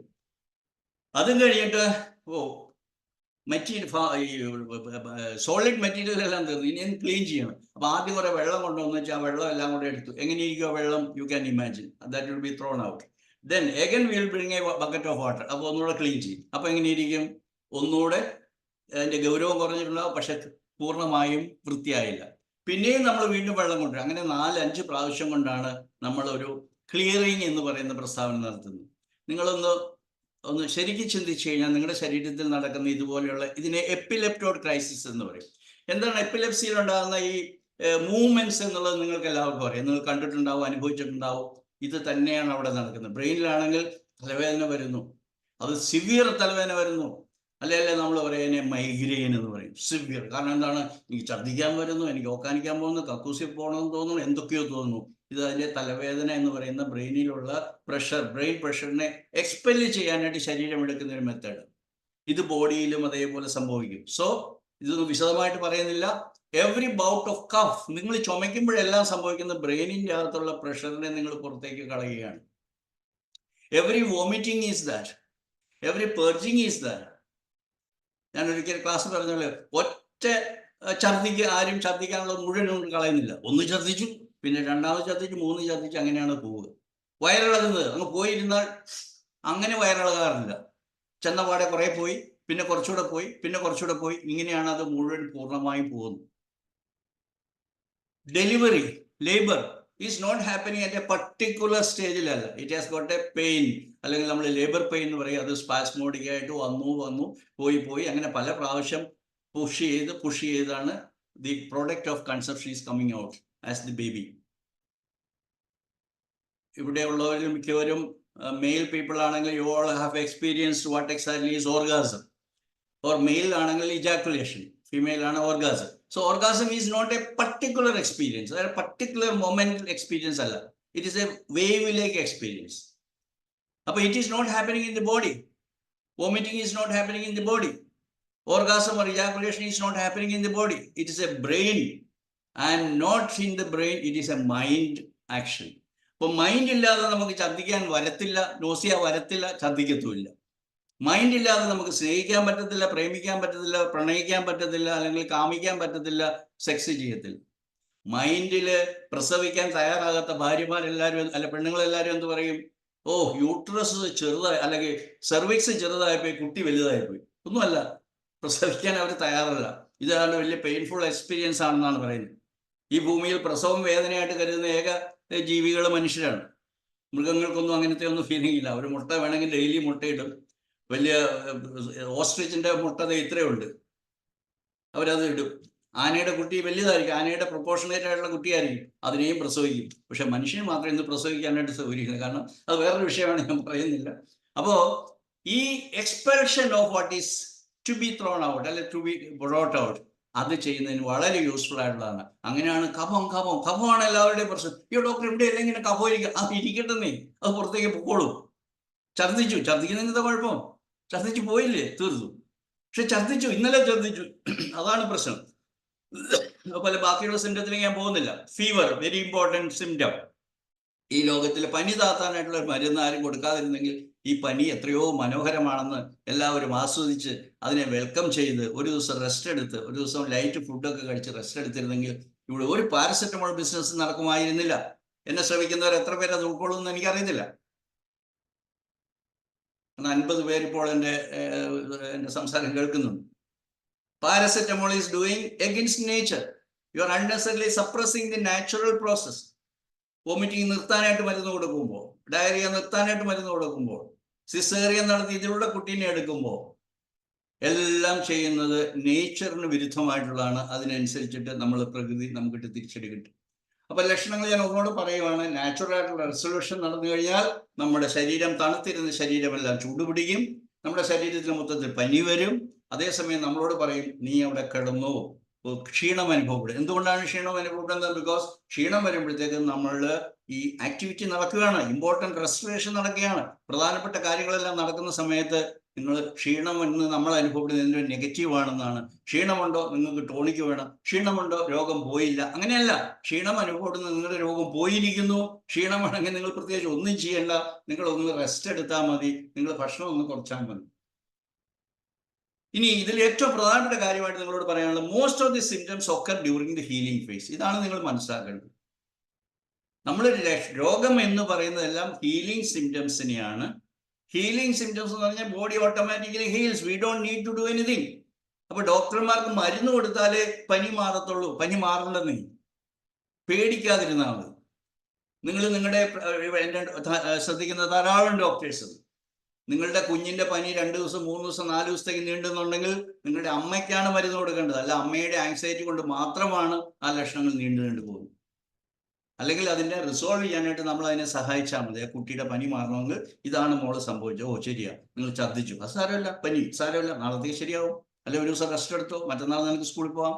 അങ്ങനെയല്ല പറയുന്നത്, അയ്യോ കുട്ടിക്ക് പനി പിടിച്ചു, 24 മണിക്കൂർ കഴിഞ്ഞിട്ട് പനി മാറിയില്ല, പാരസെറ്റമോൾ കൊടുത്തു, ഹോമിയോപ്പതി മരുന്ന് കൊടുത്തു, എന്നിട്ട് പനി ഒരാവശ്യമില്ല. You take rest. Body is treating without any spending. ഒരാവശ്യമില്ല. ബോഡി ഓട്ടോമാറ്റിക് ഹീലേജിയാണ്. ഈ അറിവൊക്കെ നമുക്ക് തന്നത് ആരാണ്? ഡോക്ടർ ഹാമറാണ്, ജർമ്മൻ ന്യൂ മെഡിസിൻ. ഇപ്പൊ പനി സ്വാഗതം ചെയ്യുക, പസ് സ്വാഗതം ചെയ്യുക. അയ്യോ പഴുപ്പുണ്ടോ, ഇൻഫെക്ഷൻ അടിച്ചു, ഇൻഫെക്ഷൻ വന്നു, രോഗാണുക്കൾ കയറി ഈ 70 കിലോയുള്ള 60 കിലോയുള്ള ആളെ അറ്റാക്ക് ചെയ്ത് അയാളെ രോഗിയാക്കി. അങ്ങനെ ഇല്ലെന്നേ. അത് തേർഡ് ബയോളജിക്കലോ പറയുമ്പോൾ നമ്മുടെ ശരീരത്തിൽ തന്നെയുള്ള നമ്മളുടെ സ്റ്റാഫായിട്ടുള്ള, നമ്മുടെ ഹൗസ് കീപ്പിംഗ് ജോബ് ചെയ്യുന്ന, നമ്മൾ അഡ്മിനിസ്ട്രേറ്റ് ചെയ്യുന്ന ഇവര് നമുക്ക് അനുകൂലമായിട്ടുള്ള ജോലി ചെയ്യുകയാണ്. അതുകൊണ്ട് അവരെ അവരുടെ വഴിക്ക് വിട്ടോളൂ. ഇച്ചിരി പഴുപ്പുണ്ടായിക്കോട്ടെ, കുഴപ്പമില്ലെന്നേ, നിങ്ങൾ പേടിക്കാതിരുന്നാണ്. പേടിച്ചാൽ അത് മോശമാവും. അല്ലെങ്കിൽ നിങ്ങൾ അതിനെക്കുറിച്ച് ആങ്ഷ്യസ് ആയ കുഴപ്പമായി. പിന്നെ അതിനെ സ്റ്റോപ്പ് ചെയ്യാനുള്ള ആന്റിബയോട്ടിക്സ്, അല്ലെങ്കിൽ ഇപ്പം അത് കൊല്ലുക. അപ്പൊ കൊല്ലുമ്പോൾ എന്താണ്? ബോഡിയിലുള്ള ഈ ബയോം അല്ലെങ്കിൽ എന്താ മൈക്രോബയോം ഉള്ളിലില്ലാതെ ആവുകയാണ് ചെയ്യുന്നത്. അപ്പോഴത്തെ ഹീലിങ്ങിന് വേണ്ടി ബോഡി അവിടെ പോകാനാ? Healing is to be done by these micro organisms and they are all killed by the antibiotics. അപ്പോൾ അങ്ങനെയല്ല ചെയ്യേണ്ടത് എന്നുള്ളത് നിങ്ങൾ മനസ്സിലാക്കണം. ഇനി പെയിൻ, മോസ്റ്റ് ഇമ്പോർട്ടൻ്റ്ലി എല്ലാവരുടെയും രോഗം എന്ന് പറഞ്ഞാൽ എന്താ? പ്രധാനമായിട്ടും പെയിൻ. ഡോക്ടർ പെയിൻ സഹിക്കത്തില്ല, ഡോക്ടർ പെയിൻ സഹിക്കത്തില്ല. You understand what is pain, then you will be able to tolerate pain. എല്ലാ വേദനകൾക്കും ഒരു അർത്ഥമുണ്ട്. ആ വേദനകളിലൂടെ നിങ്ങളോട് പറയുവാണ് ഇത്രയും മൂവ്മെന്റ് മതി, കാരണം നിങ്ങളുടെ കാൽ ഒടിഞ്ഞിരിക്കുവാണ്, അല്ലെങ്കിൽ ഇങ്ങനെ അൾസർ ഉണ്ട്, അപ്പൊ അത്രയും മതി, അത് കഴിഞ്ഞാൽ നിങ്ങൾക്ക് വേദന വരും. നിങ്ങൾക്ക് വേദന ഉണ്ടെങ്കിൽ എന്താണ്? നിങ്ങളുടെ റെസൊല്യൂഷൻ പെർഫെക്റ്റ് ആയിട്ടില്ല, യു ആർ ഇൻ ദി ഹാങ്ങിങ് ഹീലിംഗ്. അങ്ങനെ പല മീനിങ്ങുകളിൽ ഓരോ വേദനയും നിങ്ങളോട് പറയുന്നുണ്ട്. അല്ല, വേദനയല്ല ഇല്ലാതെയാക്കേണ്ടത്, അതിന്റെ കോസ് ആണ് നിങ്ങൾ ഇല്ലാതെയാക്കേണ്ടത്. Pains are all repairing symptoms. Pain are all side effect of tissue repairing or regeneration. Fatigue is to be welcomed. For example, നമ്മളൊരു കോമൺ കോൾഡ് പറയുവാണെങ്കിൽ നിങ്ങൾ കാണുന്ന ജലദോഷം, തുമ്മല്, ചീറ്റല്, മൂക്കിന്ന് ഒഴുകുന്നു, മൂക്ക് പുകയുന്നു, മൂക്ക് ചൊറിയുന്നു, ഇതെല്ലാം ഹീലിംഗ് സിംറ്റംസ് ആണ്. അല്ലെങ്കിൽ ചെസ്റ്റിൽ നിന്നും ബ്ലഡ് വരുന്നു, സീരിയസ് ആയിട്ടുള്ള ട്യൂബർക്കുലോസിസ് ഇൻഫെക്ഷൻ ആണ്. ഇൻഫെക്ഷൻ എന്ന് പറഞ്ഞാൽ നമ്മളെ പഠിപ്പിച്ചിരിക്കുന്നത് രോഗാണുക്കൾ ഇങ്ങനെ പറന്ന് നടന്ന് അന്തരീക്ഷത്തിൽ കൂടെ വന്ന് ഇങ്ങനെ സെലക്ട് ചെയ്ത്, അല്ലെങ്കിൽ ഇങ്ങനെ എയർപോർട്ടിൽ, ഞാൻ തമാശ പറയാറുണ്ട്, എയർപോർട്ടിൽ നിന്ന് ഫ്ലൈറ്റ് ഇറങ്ങി ടാക്സി പിടിച്ച് നിങ്ങളുടെ വീട്ടിൽ വന്ന് ഇവിടെ ഒരു ആളുണ്ടല്ലോ, അല്ലെങ്കിൽ നിങ്ങളുടെ ഒരു എക്സ് ഉണ്ട്, അയാൾക്ക് ചെസ്റ്റ് ഉണ്ട്, അല്ലെങ്കിൽ ലങ്സ് ഉണ്ട്, ലങ്സിനെ കയറി പിടിക്കുകയാണ് ഈ പാവം പിടിച്ച് ഓർഗാനിസം. അങ്ങനെയൊന്നും ഇല്ലെന്നേ. നമ്മുടെ ഉള്ളിൽ തന്നെ മൈക്രോ ഓർഗാനിസം അല്ലെങ്കിൽ TB ബാക്ടീരിയ നമ്മുടെ ഉള്ളിലുണ്ട്. എല്ലാ ഫംഗസും നമ്മുടെ ഉള്ളിലുണ്ട്, ബാക്ടീരിയ എല്ലാം ഉണ്ട്, വൈറസ് അത് ജീവനുള്ളതാണോ ഇല്ലയോ എന്ന് ഹാമർ പറഞ്ഞിട്ടില്ല, സംശയത്തിൽ നിർത്തിയിരിക്കുകയാണ്. അത് നിങ്ങൾ കൂടുതൽ പഠിച്ചാൽ മനസ്സിലാവും. അത് ജീവനുള്ള ഒരു സാധനമാണ്, അല്ലെങ്കിൽ അത് ഇങ്ങനെ അറ്റാക്ക് അങ്ങനെയൊന്നുമില്ല. നമ്മുടെ ബോഡിയിൽ അതുണ്ട്, അതിന് പ്രത്യേക സ്ഥലമുണ്ട്. ജസ്റ്റ് ലൈക്ക് ഞാൻ കഴിഞ്ഞ ദിവസം പറഞ്ഞതാണ് ഉദാഹരണം, നമ്മുടെ കുക്ക് ചെയ്യുന്നവരെ പിടിച്ച് നമ്മുടെ ഓഫീസിൽ, അല്ലെങ്കിൽ ഫ്രണ്ട് ഓഫീസിലോ അല്ലെങ്കിൽ മെയിൻ മാനേജേഴ്സ് ഓഫീസിലോ കൊണ്ട് ഇരുത്താറില്ല. അവർക്ക് ഓരോ ത്രഷോൾഡ് എന്ന് പറയും, ഓരോ പ്രത്യേകിച്ച് ഡെപ്യൂട്ടഡ് ആയിട്ടുള്ള ചില സ്ഥലങ്ങളുണ്ട്, അവിടെയാണ് അവർ വർക്ക് ചെയ്യേണ്ടത്. അല്ല കിച്ചണിലിരിക്കുന്നവരോട് ഇത്, അല്ലെങ്കിൽ ഹോട്ടലിലെ ക്ലീനിങ് സ്റ്റാഫിനോട് വന്നിട്ട് മാനേജറുടെ ഡിസ്കഷൻ ഉണ്ട്, മീറ്റിംഗ് ഉണ്ടെന്ന് പറഞ്ഞാൽ they are not suppose to attend those meetings. ഇങ്ങനെ അവർക്കൊക്കെ ഡിവൈഡ് ചെയ്ത് കൊടുത്തിരിക്കുന്ന, അലോട്ട് ചെയ്തിരിക്കുന്ന പ്രത്യേക ഏരിയ ഉണ്ട്, അതാണ് ത്രഷോൾഡ് എന്ന് പറയുന്നത്. അപ്പൊ ഇതൊക്കെ കൂടെ മനസ്സിലാക്കിയാൽ മാത്രമേ what ever is happening in the body as A part of this healing is all for the benefit of us. ഞാൻ ക്ലാസ് എടുക്കുമ്പോൾ ഇന്നിപ്പോൾ സമയമുണ്ടോ എന്ന് എനിക്കറിയത്തില്ല, ഞാൻ പറയാനുള്ള ഒരു ഉദാഹരണം പറയാം. ഞാൻ ഇപ്പോൾ ഇരിക്കുന്നത് ഒരു 5 വർഷം അല്ല, വേറെ ഒരു ക്ലിനിക്കിലാണ് ഇപ്പോൾ. ഒരു 5 വർഷം മുമ്പ് ഞാനൊരു ക്ലിനിക്ക് കൺസ്ട്രക്ട് ചെയ്തു. അപ്പോൾ അന്നൊക്കെ പറഞ്ഞിരുന്ന ഒരു ഉദാഹരണമുണ്ട്. സപ്പോസ് ഈ ക്ലിനിക്കിന്റെ മുകളിൽ നിലയില്ല, കാരണം അത് ടെമ്പററി ആയിട്ട് എടുത്തതാണ്. അപ്പോൾ ഫസ്റ്റ് ഫ്ലോർ എന്ന് പറയുന്ന സങ്കല്പമില്ല, ഒറ്റ റൂഫ് പ്ലാസ്റ്ററാണ്. സപ്പോസ് ഇവിടെ ഒരു ഭിത്തിയിൽ ഒരു എന്താ പറയുക മെറ്റൽ പീസ് വന്ന് ഇടിച്ചു, ഈ ഭിത്തി പൊട്ടിപ്പോയി. എന്ത് സംഭവം? എന്താ ചെയ്യാ? നമുക്ക് ആ പൊട്ടിയ പീസ് അതേപടി എടുത്തു വെക്കുവാണോ ചെയ്യുന്നത്? അല്ല. ഡോക്ടർ ഹാമർ പറഞ്ഞിരിക്കുന്ന റിപ്പയറിങ്ങിനെ കുറിച്ച് നിങ്ങൾ ചിന്തിക്കുക. സോ ആ particular broken dry piece of cement അല്ല നമ്മൾ തിരിച്ചു അവിടെ വെക്കുന്നത്. We will bring a fresh thing. എന്താണത്? പൊടി മേടിക്കും. അത് മാത്രമാണോ? സാൻഡ് ഉണ്ടായിരിക്കും. അത് മാത്രമാണോ? കുറച്ച് വെള്ളം വേണം. സാൻഡ്, വെള്ളം, ഇതിനെ ചാന്ത് എന്ന് പറയും, അല്ലെങ്കിൽ ഗ്രൗട്ട് എന്ന് പറയും മലബാറിലൊക്കെ. ഈ സാധനമാണ് നമ്മൾ വെക്കുന്നത്. അത് ചിലപ്പോൾ ഒരാഴ്ച കൊണ്ട് നിങ്ങൾക്ക് ശരിയാക്കി തരും. എന്താ ചെയ്യുക? Every healing takes place in a fluid medium. നിങ്ങൾ ആ പൊട്ടിയ ഡ്രൈ ആയിട്ടുള്ള piece of broken cement piece repair ചെയ്യേണ്ട സ്ഥലത്ത് തിരിച്ചു വെച്ച് കഴിഞ്ഞാൽ പിടിക്കത്തില്ല. So what are the things that you are doing? നിങ്ങൾ അതിന്റെ പെരിഫറി ഒന്ന് ചിപ്പ് ചെയ്യണം. എന്തിന്? എന്നാലേ അവിടെ പുതിയതായിട്ട് നമ്മൾ അപ്ലൈ ചെയ്യാൻ പോകുന്ന ഗ്രൗട്ട് പിടിക്കത്തുള്ളൂ. ആ ചിപ്പ് ചെയ്യല്, വെള്ളം കൊണ്ടുവരവ്, സിമെന്റ് പൊടി കൊണ്ടുവരിക, ബേബി ജെല്ലി എന്ന് പറയും ചെറിയ മെറ്റൽ പീസ് അല്ലെങ്കിൽ സാൻഡ്, ഇതെല്ലാം കൂടെ കൂടി ചേർക്കണം, അവിടെ അപ്ലൈ ചെയ്യണം. നിങ്ങളോട് പറയും ഒരാഴ്ചത്തേക്ക് അത് തുടരുത്. നമ്മൾ കുട്ടികളെ തമാശ പറയാമല്ലോ, ഒരു ചെടി വെച്ച് കഴിഞ്ഞാൽ അത് വേര് പിടിക്കുമെന്നാണ് പറഞ്ഞത്. വേര് പിടിച്ചോന്ന് അറിയാനായിട്ട് നമുക്കൊന്ന് പൊക്കി നോക്കാം. അങ്ങനെ ചെയ്തു കഴിഞ്ഞാൽ എന്ത് സംഭവിക്കും? ദാറ്റ് ഈസ് കോൾഡ് ഹാങ്ങിങ് ഹീലിംഗ്. പിന്നെയും വീണ്ടും അതേ പ്രോസസ്സ് ചെയ്യേണ്ടി വരും, നാരായണത്ത് പ്രാന്തം ചെയ്യുന്ന പോലെ. അപ്പൊ അതുകൊണ്ട് നമ്മൾ മേസ്ത്രിയെ വിശ്വസിക്കുക. ഇവിടെ മേസ്ത്രിയുടെ ജോലി ചെയ്യുന്നത് ബാക്ടീരിയ, മൈക്രോബ്സ് ആയിരിക്കാം. അവരാണ് അവിടെ ഹീലിംഗ് നടത്തുന്നത്. പൊട്ടിയ സ്ഥലം റിപ്പയർ ചെയ്യുന്നതും എടുത്തു കളയേണ്ട ട്യൂമറുകളെ എടുത്തു കളയുന്ന ജോലി ചെയ്യുന്നതാണ് നമ്മുടെ പ്രിയപ്പെട്ട സഹപ്രവർത്തകരെന്നോ സ്റ്റാഫ് എന്നോ വിളിക്കാവുന്നത്. ഇത് ഒന്നാം തലയിലാണ്. രണ്ടാമത്തെ തലയിൽ ഞാൻ ഇങ്ങനെ ഉദാഹരണം പറയാനുണ്ട്. When I constructed this building, എൻ്റെ ക്ലിനിക്ക് സ്റ്റാർട്ട് ചെയ്തപ്പോൾ ഞാൻ അവിടെ ഒരു പില്ലർ ഒന്നും വെച്ചിട്ടില്ല. എന്തുകൊണ്ടാണ്? കോൺക്രീറ്റ് പില്ലറിൻ്റെ ഒന്നും ആവശ്യമില്ല, ഇഷ്ടികയുടെ മേലെ എടുത്ത് വെച്ചാൽ മതി. പക്ഷേ ഇത് റോഡിൽ കൂടെയൊക്കെ വണ്ടിയൊക്കെ പോയപ്പോഴത്തേക്ക് ഇത് ഇടിഞ്ഞു പൊളിഞ്ഞ് വീണു. DHS ആണ്, ദീർഘാമർ സിൻഡ്രോമാണ്, ഷോക്കാണ്. അപ്പോൾ എന്ത് സംഭവിക്കും? അതിന് ഒരാഴ്ച പോരാ, 1 മാസം എടുക്കും. എന്ത് ചെയ്യണം? ഒരു കോൺക്രീറ്റ് പില്ലർ ഉണ്ടാക്കണം. എങ്ങനെ?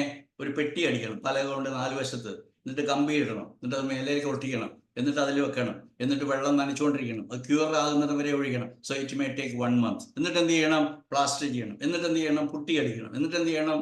പ്ലാസ്റ്റർ ചെയ്ത്, കളർ ചെയ്ത്, പെയിന്റ് ചെയ്ത്, ഇറ്റ് മേ ടേക്ക് 1 month.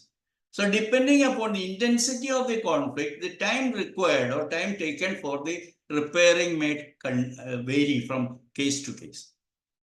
അവിടെ കൊണ്ട് തീർന്നില്ല. മൂന്നാമത്തെ കേസ് കൂടെ പറയാം. ഞാൻ ഇന്ന് താമസിക്കുന്ന ഒരു കുടിലാണ്. എനിക്ക് ഒരു സ്ഥലമുണ്ട്, അവിടെ ഒരു വലിയ വീട് വെക്കണമെന്ന് പ്ലാൻ ഉണ്ട്. ഒരു 3000, 4000, 5000 സ്ക്വയർ ഫുട്ടുള്ള ഒരു വീട്, ഒരു palatial building. So it will take 3 years sometimes. എന്തൊക്കെ ചെയ്യണം? അവിടെ വണ്ടി കൊണ്ടുവരണം, മതിൽ പൊളിക്കണം, കല്ലിറക്കണം, മണൽ കൊണ്ടുവന്നിറക്കണം, കമ്പി കൊണ്ടുവരണം, ഗ്രാനൈറ്റ് കൊണ്ടുവരണം, അല്ലെങ്കിൽ അത് കട്ട് ചെയ്യുന്നവരെ രാജസ്ഥാനിൽ നിന്ന് ഇറക്കണം. ഈ പരിപാടികളെല്ലാം കഴിയുമ്പോഴത്തേക്കും നമുക്ക് 3 വർഷം പിടിക്കും. So depending upon the conflict, the time. But once the repairing is over, we will have a palatial, very beautiful building as my new home or my new clinic or my repaired wall. I hope you got this. ഞാൻ പറഞ്ഞ ഉദാഹരണം നിങ്ങൾക്ക് മനസ്സിലായെന്ന് വിചാരിക്കുന്നു. അപ്പോൾ എല്ലാം repair ചെയ്യാനുള്ള സംഗതി നമ്മുടെ ശരീരത്തിൽ തന്നെയുണ്ട്.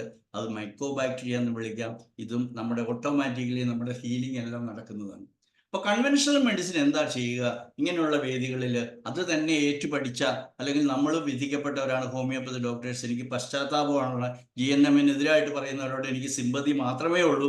അവർ പറയുന്നത് ഇവർ മൈക്രോബിനെ സമ്മതിക്കുന്നില്ല, അതുകൊണ്ട് GNM എന്ന് പറഞ്ഞാൽ ശരിയാണ്. നിങ്ങൾ പരീക്ഷ എഴുതണ്ട, നമ്മുടെ ഇതിൽ എഴുതുന്നതാണ്, വാണിയിൽ നമ്മൾ എഴുതുന്ന കാര്യമാണ്. Please students, don't learn something from here and reproduce it in your answer paper, then you will fail. Because അവിടെ നിങ്ങൾക്ക് IgG, അതിൻ്റെ നോർമൽ റേഞ്ച് പഠിക്കണം, ബ്ലഡ് ഷുഗർ എത്ര പഠിക്കണം, ഇതെല്ലാം പഠിക്കണം. മെറ്റീരിയൽ എല്ലാം അതെല്ലാം അലോപ്പതി ടെക്സ്റ്റ് ബുക്കിൽ നിന്ന് എടുത്ത് കട്ട് ആൻഡ് പേസ്റ്റ് വെച്ചിരിക്കുന്ന സാധനങ്ങളാണ്. അതെല്ലാം നിങ്ങൾ പഠിച്ചാലേ നിങ്ങൾക്ക് ഇന്ന് മാർക്ക് കിട്ടത്തുള്ളൂ. But our ultimate goal is, at least in India, to make a change in this syllabus and curriculum of this medical training, at least for homeopaths to start with. And finally, our goal is, limit ഒന്നുമില്ല. സ്വപ്നം കാണുമ്പോൾ രാജാവായിട്ടും രാജകുമാരനായിട്ടും സ്വപ്നം കാണുന്നതിന് വല്ല കുഴപ്പമുണ്ടോ? അപ്പോൾ നമ്മുടെ ലക്ഷ്യം ഈ ലോകത്തിലുള്ള 8 ബില്യൺ, അതായത് മുഴുവൻ പോപ്പുലേഷനിൽ GNM എത്തിക്കലാണ്. സുഹൃത്തുക്കളെ, ഞാൻ ഇടയ്ക്ക് പറഞ്ഞോട്ടെ, നാളെ ഞങ്ങൾ വലിയൊരു സ്വപ്നത്തിന്റെ ചരിത്രപരമായ ഉദ്ഘാടനം നടത്തുകയാണ്. ഇതിൻ്റെ ഇടയ്ക്ക് പറയുകയാണ്, GSK ബേസ്ഡ് ഹോമിയോപ്പതി മാസ്റ്ററി. അതിൻ്റെ പരസ്യങ്ങളൊക്കെ നിങ്ങൾക്ക് വരും. ഞങ്ങൾക്ക് വലിയ ഇൻഫ്രാസ്ട്രക്ചർ ഒന്നും, വലിയ സാമ്പത്തികമായിട്ട് ഭയങ്കര ഒന്നുമില്ല. അതുകൊണ്ട് നിങ്ങൾ സോഷ്യൽ മീഡിയയിൽ നിങ്ങൾക്ക് ചിലപ്പോൾ കണ്ടിട്ടുണ്ടാവില്ല. ഇതൊരു സോഷ്യൽ മീഡിയ അഡ്വർടൈസ്മെൻ്റ് ആയിട്ട് നിങ്ങൾ കണക്കാക്കി. നിങ്ങൾക്ക് എന്താണ് രോഗമെന്ന് നിങ്ങൾക്ക് പഠിക്കണമെങ്കിൽ നിങ്ങളൊരു ഹോമിയോപ്പതി ഡോക്ടറാകും. ഹോമിയോപ്പതി ഡോക്ടേഴ്സ്, ഹോമിയോപ്പതി അനുകൂലമായിട്ടുള്ളവർ, ഹോമിയോപ്പതി പഠിക്കണമെന്ന് ആഗ്രഹിക്കുന്ന എല്ലാവർക്കും നിങ്ങൾക്ക് പങ്കെടുക്കാം.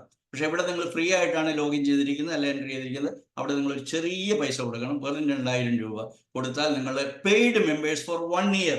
1 year മെമ്പർഷിപ്പ് ആണെന്ന് മനസ്സിലാക്കണം. അതായത് ഒരു ക്ലാസ്സിന് 5000 10,000 ഒക്കെ 40,000 ഒക്കെ മേടിക്കുന്നിടത്ത് നമ്മൾ വെറും 40 രൂപയോ മറ്റാണ് ഈ 50 ക്ലാസ്സിലേക്ക് വേണ്ടിയിട്ട് എന്നുള്ളത്. അത് മാത്രമല്ല, ഒരു 3-4 വർഷമായിട്ട് ഞങ്ങളുടെ വെബ്സൈറ്റിലുള്ള എല്ലാം നിങ്ങൾക്ക് ഈ വെറും 2000 രൂപയ്ക്ക് നിങ്ങൾക്ക് ആക്സസ് ചെയ്യാവുന്നതാണ്, പഠിക്കാവുന്നതാണ്.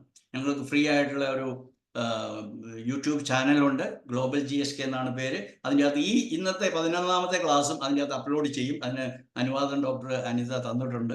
അതുകൊണ്ട് അത് യൂട്യൂബിൽ നിങ്ങൾക്ക് കാണാൻ പറ്റും. ഇന്ന് പങ്കെടുക്കാത്തവർക്ക് അതെല്ലാം പ്രചരിപ്പിക്കുക.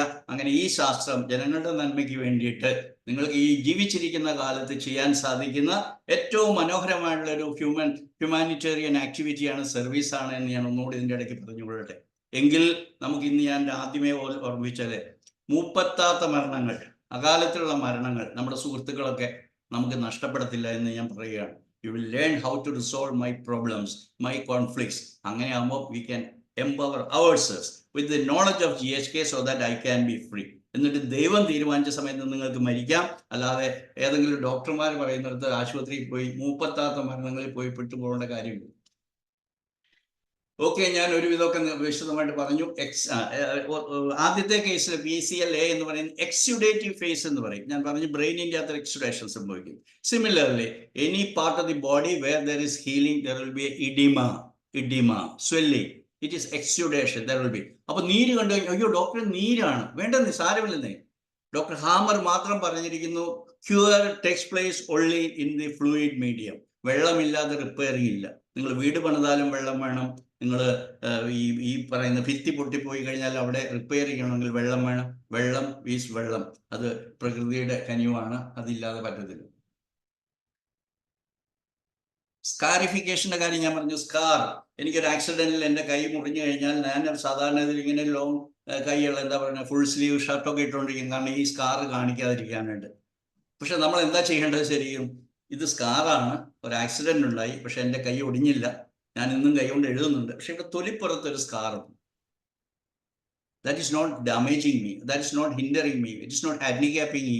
അതുകൊണ്ട് എന്താണ്, എനിക്കൊരു കുഴപ്പമില്ല. Because I believe God saved me to do something more. അല്ലാതെ ഒരു വണ്ടി ആക്സിഡന്റിൽ എനിക്ക് മരിക്കാമായിരുന്നു.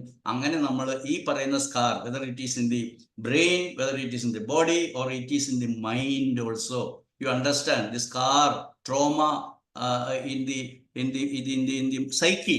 മനസ്സിലുള്ള മുറിവുകളാണ് രോഗങ്ങളായിട്ട് വരുന്നത്. അതിന് ട്രോമ എന്ന് പറയും. പല പല പേരുകളുണ്ട്. Because that is invisible. ഒരാളുടെ ട്രോമ നമുക്കറിയത്തില്ല. അത് അവിടെ കിടക്കുകയാണെങ്കിൽ you will suffer. That is why Jesus Christ told you forgive and forget.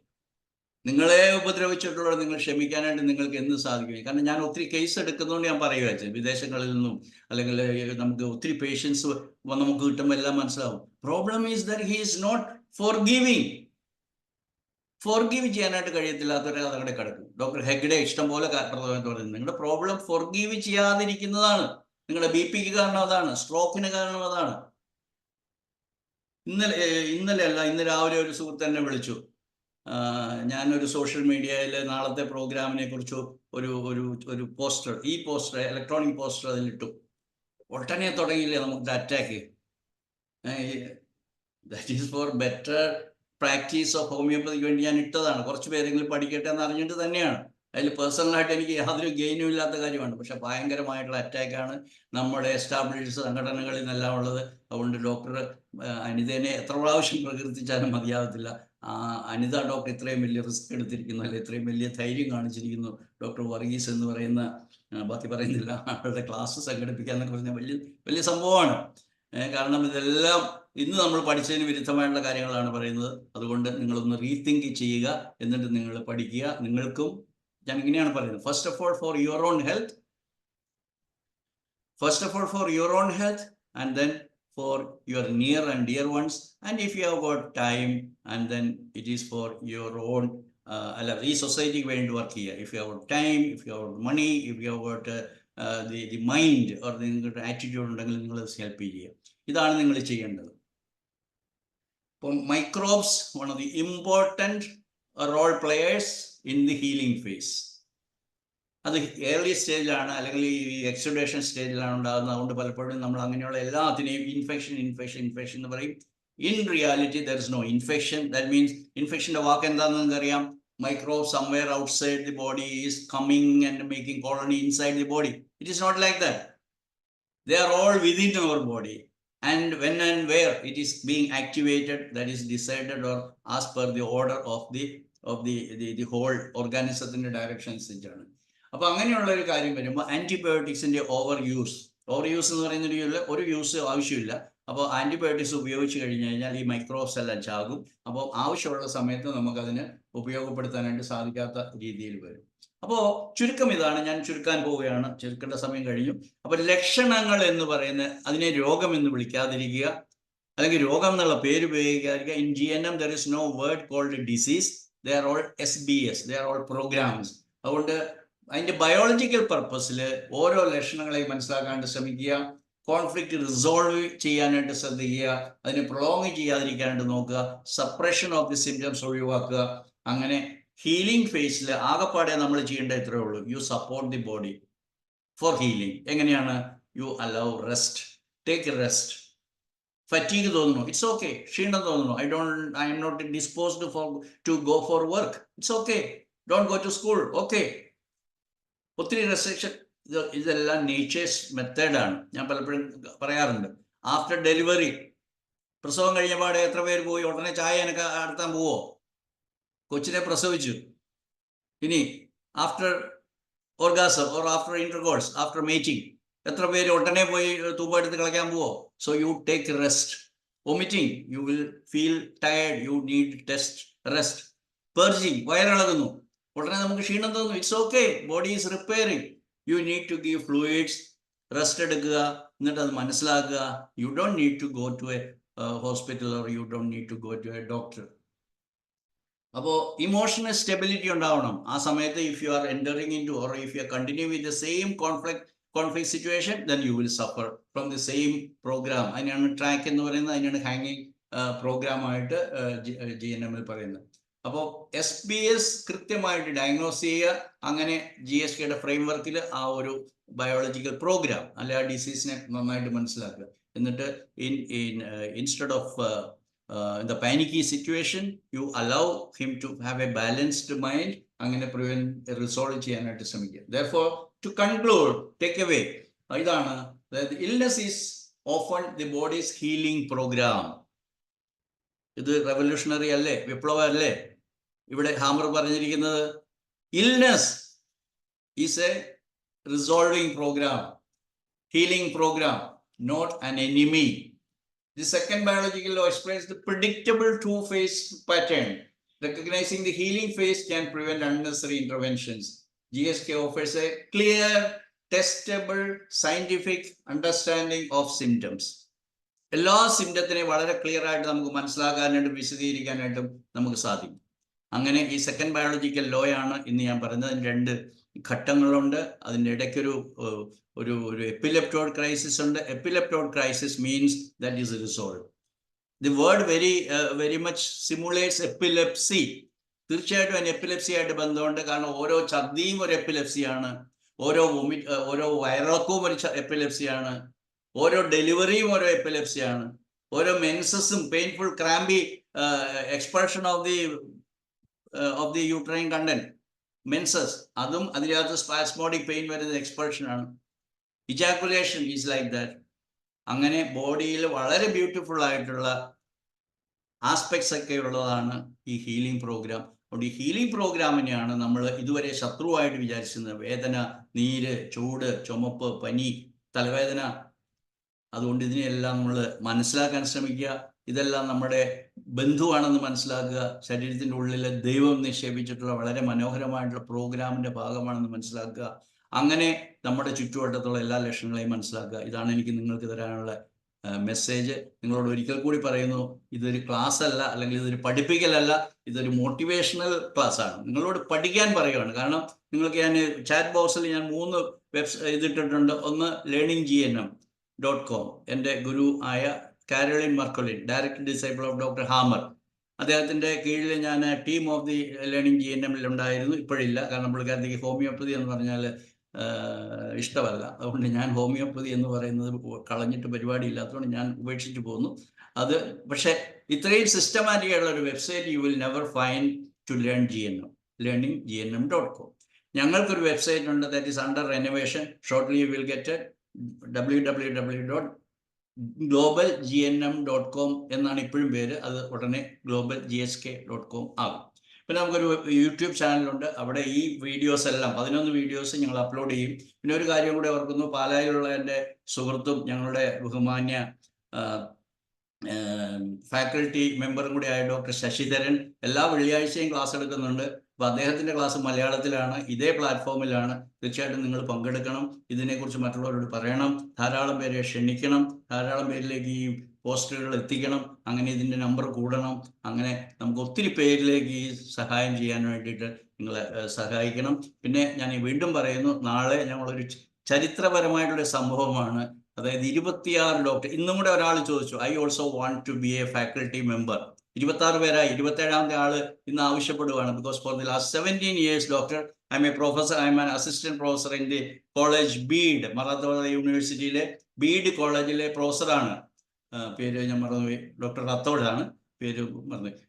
അദ്ദേഹം ഇങ്ങോട്ട് ചോദിക്കുകയാണ്, 17 വർഷമായിട്ട് ഞാൻ എൻ്റെ കുട്ടികളെ പഠിപ്പിക്കുന്നു, അതായത് ഒരു ഹോമിയോപ്പതി കോളേജിൽ GNM പഠിപ്പിക്കുന്നു. ഇപ്പോൾ നമ്മൾ മനസ്സിലാക്കുന്നു പല ഭാഗത്തു നിന്ന്. അപ്പോൾ 26 പേരും ഈ ലോകത്തിലുള്ള മുഴുവൻ ഭാഗത്ത്, അബുദാബിയിൽ നിന്നുള്ളവർ, UK നിന്നുള്ളവരുണ്ട്, 26 പേരുണ്ട്. ഇപ്പോൾ 27 പേരായി. ഇവരെല്ലാം ഹോമിയോപ്പതി ഡോക്ടേഴ്സാണ്. ഹോമിയോപ്പതി ഡോക്ടേഴ്സിനെയാണ് പഠിപ്പിക്കാനായിട്ട് ഏറ്റവും അത്യാവശ്യം. കാരണം they are doing the right thing. Divine science ആണ് ഹോമിയോപ്പതി, GNM ഡിവൈൻ സയൻസ് ആണ്. 2 ഡിവൈൻ പ്രൊഫറ്റ്സിനെയാണ് നമുക്ക് കിട്ടിയിരിക്കുന്നത്, doctor Hahnemann and doctor Hamer. ഇവരെ 2 പേരെയും കൂടെ കൊളാബറേറ്റ് ചെയ്ത് കൊണ്ടുപോവുകയാണ് നമ്മുടെ ഡ്യൂട്ടി. അതുകൊണ്ട് ഇതിലേക്ക് സഹകരിക്കണം. അതുകൊണ്ട് ഇതിനെ വലിയൊരു പ്രസ്ഥാനമായിട്ട് മാറ്റി ഒത്തിരി പേര് സഹകരിക്കണം. കാരണം എല്ലാ ഹോമിയോപ്പതി ഡോക്ടേഴ്സും ഒത്തിരി പേരെ ചികിത്സിക്കുന്നവരാണ്. അവരെ പറ്റിക്കരുത്, അവരെ കളിപ്പിക്കരുത്, അവരോട് സത്യം പറയണം. എന്താണ് നിങ്ങളുടെ യൂറിനറി ട്രാക്ട് ഇൻഫെക്ഷൻ്റെ കാരണം? എന്തുകൊണ്ടാണ് നിങ്ങൾക്ക് തലവേദന വന്നത്? എന്തുകൊണ്ടാണ് നിങ്ങളുടെ കുട്ടിക്ക് വേദന വന്നത്? എന്തുകൊണ്ട് പറഞ്ഞുകൂടാ? എന്തിനാണ് കളിപ്പിക്കുന്നത്? അത് നിങ്ങൾ പഠിക്കണം. അതുകൊണ്ട് പഠിക്കാനുള്ള ആഹ്വാനം ഒരിക്കൽ കൂടി നടത്തിക്കൊണ്ട് ഇത്രയും നേരം എന്നെ ശ്രവിച്ച നിങ്ങൾക്കെല്ലാം നന്ദിയും ദൈവാനുഗ്രഹം ഉണ്ടാകട്ടെ എന്ന് പ്രാർത്ഥിച്ചുകൊണ്ട് ഞാൻ വീണ്ടും പറയുന്നു, തീർച്ചയായിട്ടും ദൈവം ഇത് വളരെ മനോഹരമായിട്ട് നടത്തുന്നുണ്ട്. അതിന് ഞാൻ നന്ദിയുള്ളവനാണ്. ഇനിയും നടത്തും എന്നുള്ളതിനെക്കുറിച്ച് യാതൊരു സംശയവുമില്ല. അതിൻ്റെ കൂടെ നിങ്ങൾ ചേരുക.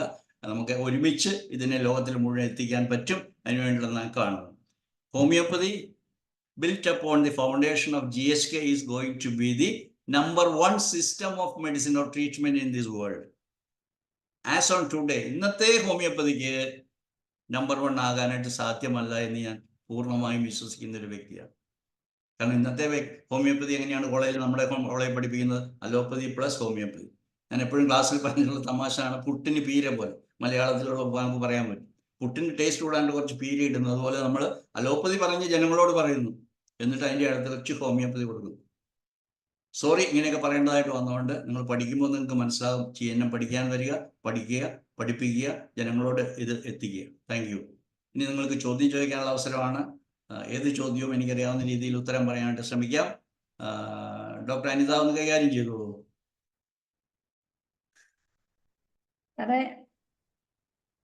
Can you please also explain how anxious mind makes things worse? What is the GNM explanation behind it? Anxious mind എന്ന് പറയുമ്പോൾ നമ്മൾ ആ ഒരു വാക്ക് പറഞ്ഞാൽ പോരത്തില്ല. It is fear, it is panic, ഇങ്ങനെ പല രീതിയിലും ആ ആങ്സൈറ്റിയെ പറയാം. കാരണം anxiety is sorrow, fear is സൈക്കോസിസ്, പാനിക് ഈ സിറ്റുവേഷൻ ഈസ് സിവിലിറ്റി. നമുക്ക് വ്യാസം പഠിച്ചവർക്കറിയാം. അതുകൊണ്ട് it all depends upon how the people around, അമ്മ അല്ലെങ്കിൽ ഹസ്ബൻഡ് അല്ലെങ്കിൽ വൈഫ്, അപ്പൻ, മക്കൾ ഒക്കെ ഈ കുട്ടിയെ അല്ലെങ്കിൽ ഈ പർട്ടിക്കുലർ പേഴ്സണെ നമ്മൾ കൂടുതൽ രോഗത്തിലേക്ക് തള്ളിവിടുന്നു, അല്ലെങ്കിൽ രോഗത്തിൽ നിന്ന് കരകയറാനായിട്ട് അതിൻ്റെ പ്രകൃതിയാലുള്ള ലക്ഷണങ്ങളെ അനുസരിച്ച് മുന്നോട്ട് പോകാനായിട്ട് അനുവദിക്കുന്നില്ല. ഇങ്ങനെയാണ് ഈ പറയുന്ന ആങ്സൈറ്റി കൂടുതൽ വഷളാക്കുന്നത്. ബാക്കിയെല്ലാം താങ്ക്സ് മാത്രമേ ഉള്ളൂ. നന്ദി, താങ്ക് യു. എന്തെങ്കിലും ചോദ്യം ഉണ്ടെങ്കിൽ ചോദിച്ചോളൂ. നന്ദി പറഞ്ഞ എല്ലാവർക്കും നന്ദി പറയുന്നു. റീന, ജോർജ്, സൂര്യ, ബിന്ദു. ഡോക്ടറെ, ഈ ഭയവും രോഗവും തമ്മിൽ എങ്ങനെ ബന്ധപ്പെട്ടിരിക്കുന്നതെന്ന് എക്സ്പ്ലെയിൻ ചെയ്യാമോ? ഭയവും രോഗവും. അയോണോ കേട്ടില്ല സാം. ഭയം, ഫിയറും ഡിസീസും എങ്ങനെ ബന്ധപ്പെട്ടിരിക്കുന്നതെന്ന്. ഫിയർ ഡിസീസ് എന്ന് പറഞ്ഞു കഴിഞ്ഞാൽ നമ്മൾ പല രോഗങ്ങളും നമുക്ക് അങ്ങനെയല്ലേ, സൈക്കോളജിയിലാണ് മുഴുവനും നമ്മൾ ഭയമാണ് ചെയ്യുന്നത്. നമുക്ക് നമുക്ക് മെന്റൽ ഡിസീസ് എന്ന് പറയുന്നത് സ്കിസോഫ്രേനി കോൺസ്റ്റലേഷൻ എന്നാണ് ഡോക്ടർ ഹാമർ വിളിക്കുന്നത്. അപ്പൊ അതിനകത്തുള്ള മുഴുവനും ഫിയർ ആണ്. ഏതെല്ലാം ടൈപ്പിലുള്ള ഫിയർ വേണം. നിങ്ങൾക്ക് സെക്ഷലി അബ്യൂസ്ഡ് ഫിയർ വരാം, അച്ഛൻ ഉപേക്ഷിച്ചിട്ട് പോയിട്ടുള്ള ഫിയർ വരാം, ഒരു ഹസ്ബൻഡ് ഉപയോഗിച്ച് പോയിട്ടുള്ള ഭാര്യയ്ക്ക് ഫിയർ വരാം, ഹൗ ഐ വിൽ സർവൈവ്. അപ്പൊ എല്ലാത്തിന്റെയും പിന്നിൽ ഒരു കോമൺ ആയിട്ടുള്ളതാണ്. അപ്പൊ fear of starvation, fear of isolation, fear of territory, fear of sexual conflict, ഇങ്ങനെ അനേക രീതിയിലാണ്. അതുകൊണ്ട് ഫിയർ എന്ന് പറഞ്ഞാൽ അതെങ്ങനെ നമ്മൾ എടുക്കുന്നു, അത് നമ്മൾ പറയാനുള്ള ചെറിയ ഫിയർ നല്ലതാണ്. പരീക്ഷയ്ക്ക് പോകുമ്പോൾ എനിക്കൊരു പേടിയില്ല എന്ന് പറയുന്നത് അത്ര നല്ലതല്ല. ചെറിയ പേടി ഉണ്ടെങ്കിലേ നമുക്ക് ഒന്നായിട്ട് പഠിക്കാൻ പറ്റത്തുള്ളൂ, അത് നല്ലതാണ്. അല്ലെങ്കിൽ ഒരു കുട്ടി പറയുവാണ്, അയ്യോ എൻ്റെ അച്ഛൻ പറയുവാണ്, എൻ്റെ കുട്ടി നല്ല 6ാം നിലയുടെ മുകളിലുള്ള പാരപ്പറ്റെ കൂടി ഇങ്ങനെ കൈ പിടിക്കാതെ നടക്കും, അവൻ ഡാൻസ് കളിക്കും. അത് നല്ലതാണോ? അല്ലെ പറയുവാണ്, പൊത്തിന്റെ അകത്തേക്ക് ഒരു പാമ്പ് കയറി കഴിഞ്ഞാൽ ആ പാമ്പിന്റെ വാല് പുറത്തുണ്ടെങ്കിൽ എൻ്റെ കുട്ടി ആ വാലെ പിടിച്ച് പുറത്തേക്ക് എടുക്കും. പേടിയില്ല. നല്ലതാണോ അല്ലയോ? അത് നല്ലതല്ല. അതുപോലെ ഇതൊക്കെ പഠിക്കണമെങ്കിൽ നമ്മള് എന്താ പറയാ, പ്രിഡിക്റ്റീവ് ഹോമിയോപ്പതിയുടെ ഫണ്ടമെന്റൽ ക്ലാസ്സസ് ഒക്കെ അറ്റൻഡ് ചെയ്ത് കഴിഞ്ഞാൽ നമ്മുടെ ഇമോഷൻസ് എല്ലാം ഇത് ചെയ്തിട്ടുണ്ട്. അല്ലാതെ ഒരു പേടി എങ്ങനെ രോഗം ഉണ്ടാക്കുന്നു എന്ന് ചോദിച്ചു കഴിഞ്ഞാൽ പേടി എങ്ങനെ ഒരാൾ ഉൾക്കൊള്ളുന്നു, എങ്ങനെ എടുക്കുന്നു എന്നുള്ളതിനെ ആശ്രയിച്ചിട്ടാണ് അത് സിക്നെസ് ആണോ നല്ലതാണെന്ന് തീരുമാനിക്കുന്നത്.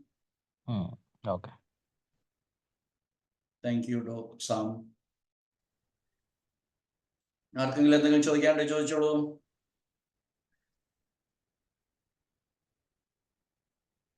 കൈവിരലുകൾക്കിടയിൽ ചൊറിച്ചില് വന്ന് നീര് പുറത്തേക്ക് വരുന്നു. എന്ത് കോൺഫ്ലിക്റ്റ് ആണ് സംഭവിച്ചിരിക്കുന്നത്? സ്കിന്നിലുള്ള എല്ലാ ഇറപ്ഷൻസും, അതായത് ഇറപ്ഷൻസ്, റാഷസ് എന്ന് പറയുന്നത് എപ്പിഡെർമിസ് എന്ന് പറയുന്നത് മാത്രമാണ് ഉണ്ടാകുന്നത്. എപ്പിഡെർമിസ് എന്ന് പറയുന്നതിന്റെ കോൺഫ്ലിക്റ്റ് സെപ്പറേഷൻ കോൺഫ്ലിക്റ്റ് ആണ്. സെപ്പറേഷൻ കോൺഫ്ലിക്റ്റ്, സെപ്പറേഷൻ എന്ന വാക്ക് പറഞ്ഞാൽ അത് ഒന്നുകൂടെ വിശദീകരിക്കണം. I want a touch which I M not getting, or I happen to get a touch which I don't like. ഇഷ്ടമുള്ള ഒരു സ്പർശനം കിട്ടാതെ വന്നാലോ ഇഷ്ടമില്ലാത്ത ഒന്ന് കിട്ടിയാലോ ആണ് ഒരു സ്പർശനം ഉണ്ടാകുന്നത്. ഒരു പെൺകുട്ടിയെ സംബന്ധിച്ചിടത്തോളം അവളുടെ ബോഡിയിൽ ആവശ്യമില്ലാതെ വേറൊരാൾ തൊട്ട് കഴിഞ്ഞാൽ അവൾ അത് ഇഷ്ടപ്പെട്ടില്ലെങ്കിൽ അവിടെ ചൊറിച്ചിൽ വരും, ഇഷ്ടപ്പെട്ടാൽ ഒന്നും വരുന്നില്ല.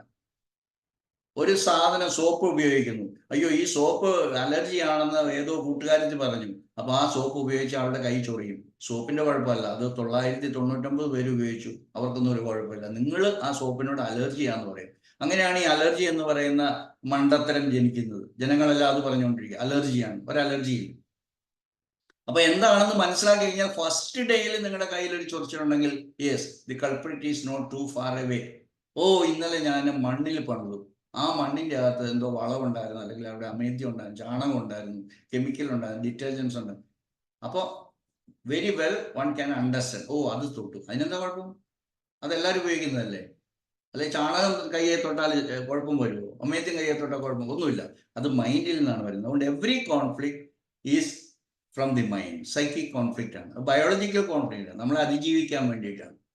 അപ്പോൾ ഇതിന്റെ ഓർക്കേണ്ടത് എന്താണെന്ന് വെച്ച് കഴിഞ്ഞാൽ, നിങ്ങൾക്കൊരു ക്ലൂ തരാം എന്നെ ശ്രമിക്കാനായിട്ട് ബാക്കിയിരിക്കുന്നവർക്കെല്ലാം.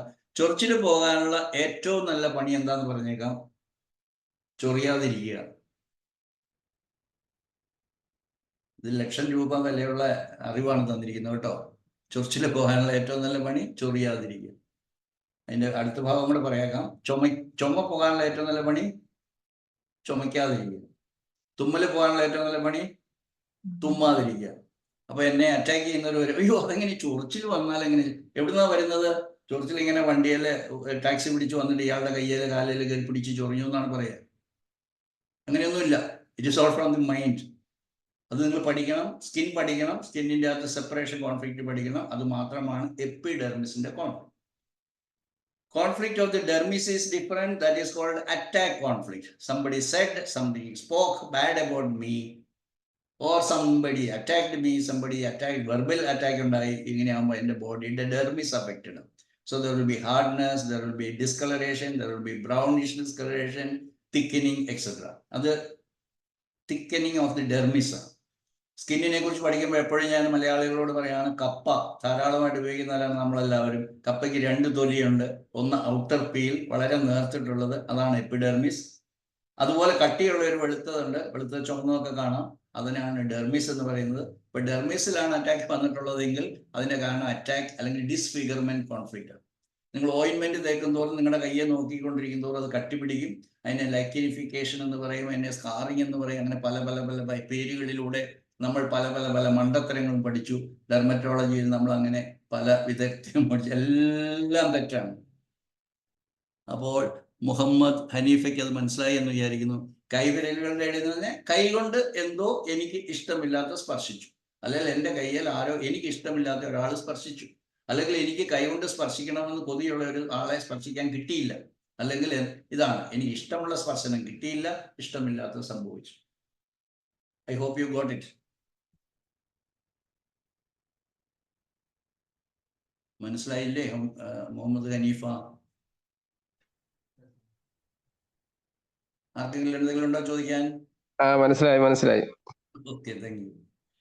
ഡോക്ടറാണോ ഹനീഫ?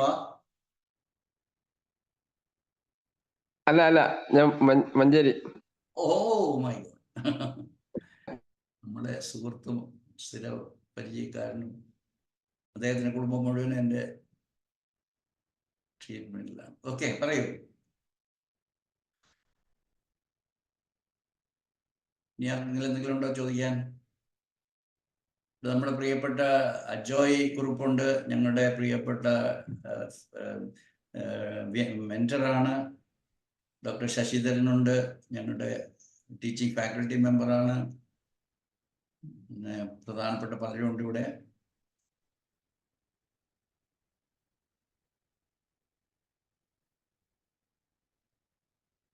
ചോദിച്ചോളൂ. ഡോക്ടർ ശ്രീകുമാർ ഉണ്ട്, ഡോക്ടർ ഭാര്യയുണ്ട്. അദ്ദേഹം ഒരു വെറ്ററിനറി ഡോക്ടറാണ്, വെറ്ററിനറി സർജനാണ്. But now he is practising homoeopathy, holistic ഹീലറാണ്. അദ്ദേഹം ഞങ്ങളുടെ ടീച്ചിങ് ഫാക്കൽറ്റി മെമ്പറാണ്. Is from Palakkad.